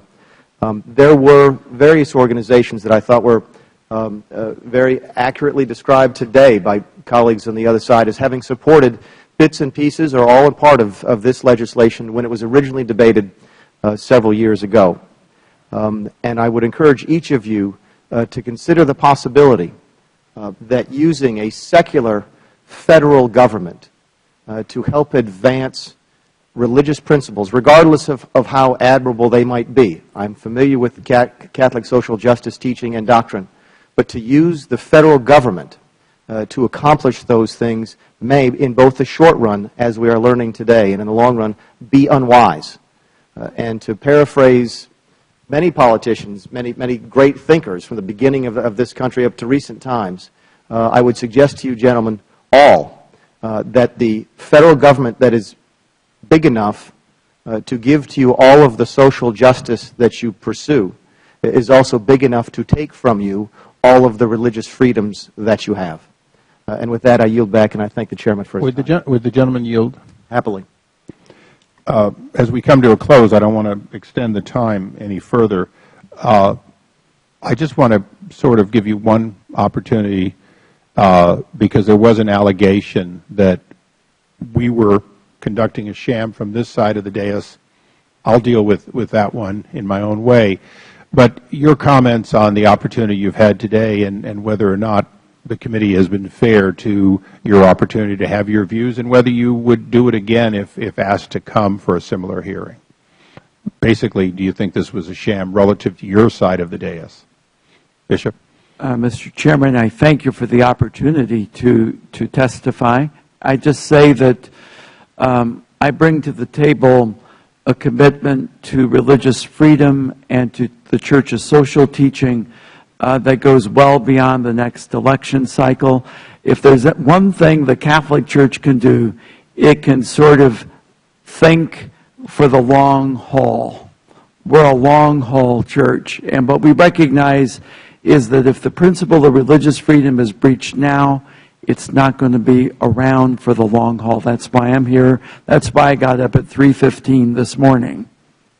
And before anyone else answers, I do have to put my plug in. I've got no bishops. I'm not a Roman Catholic. But Sister Peggy at Siena Heights College in Adrian, Michigan, would feel that it was appropriate that you know what a great job that Catholic university did in at least getting me to this limited position I now hold. Anyone else want to comment? Mr. Chairman, religious liberty is not a partisan political issue, in my view. It is the foundation of liberal democracy, grounded in human dignity and the image of God in humanity. Therefore, I will happily, as the Bishop said, get up at 3 o'clock in the morning if necessary and defend the principle of religious liberty and freedom of conscience before a Republican audience, a Democratic audience, or an independent audience, or anyone else. It is who I am. It is my committed belief, and I believe it should be protected and shared. Thank you. Rabbi? Chairman Issa, I thank you for having us all here today. The notion that we're here to push a political agenda could not be more untrue. I would just note one of the representatives referred to the icons being held up as democratic icons, I just want to say, as a religious American, and as an American clergyman, that someone like Martin Luther King Jr. is not a Democratic icon or a Republican icon. He is an American icon. And that's because we all as Americans care about liberty and equality as the two great pillars of what America is all about. You asked, would we come here again? I would certainly come here again, but I hope that I don't have to, not because we haven't enjoyed your hospitality, but because I hope that the administration realize that they've made a mistake and that they return us as a country to the principles of liberty that has guided this country for hundreds of years. Thank you. I want to thank all of you. We're going to quickly take a recess and set up for the next panel, and many of them now are on short fuses. So thank you all. We'll be back in about 3 minutes. You're amazing. Thank you. You're amazing, brother. Thank you. Good job. Wonderful job. Thank you very much. I teach ethics at Concordia Seminary.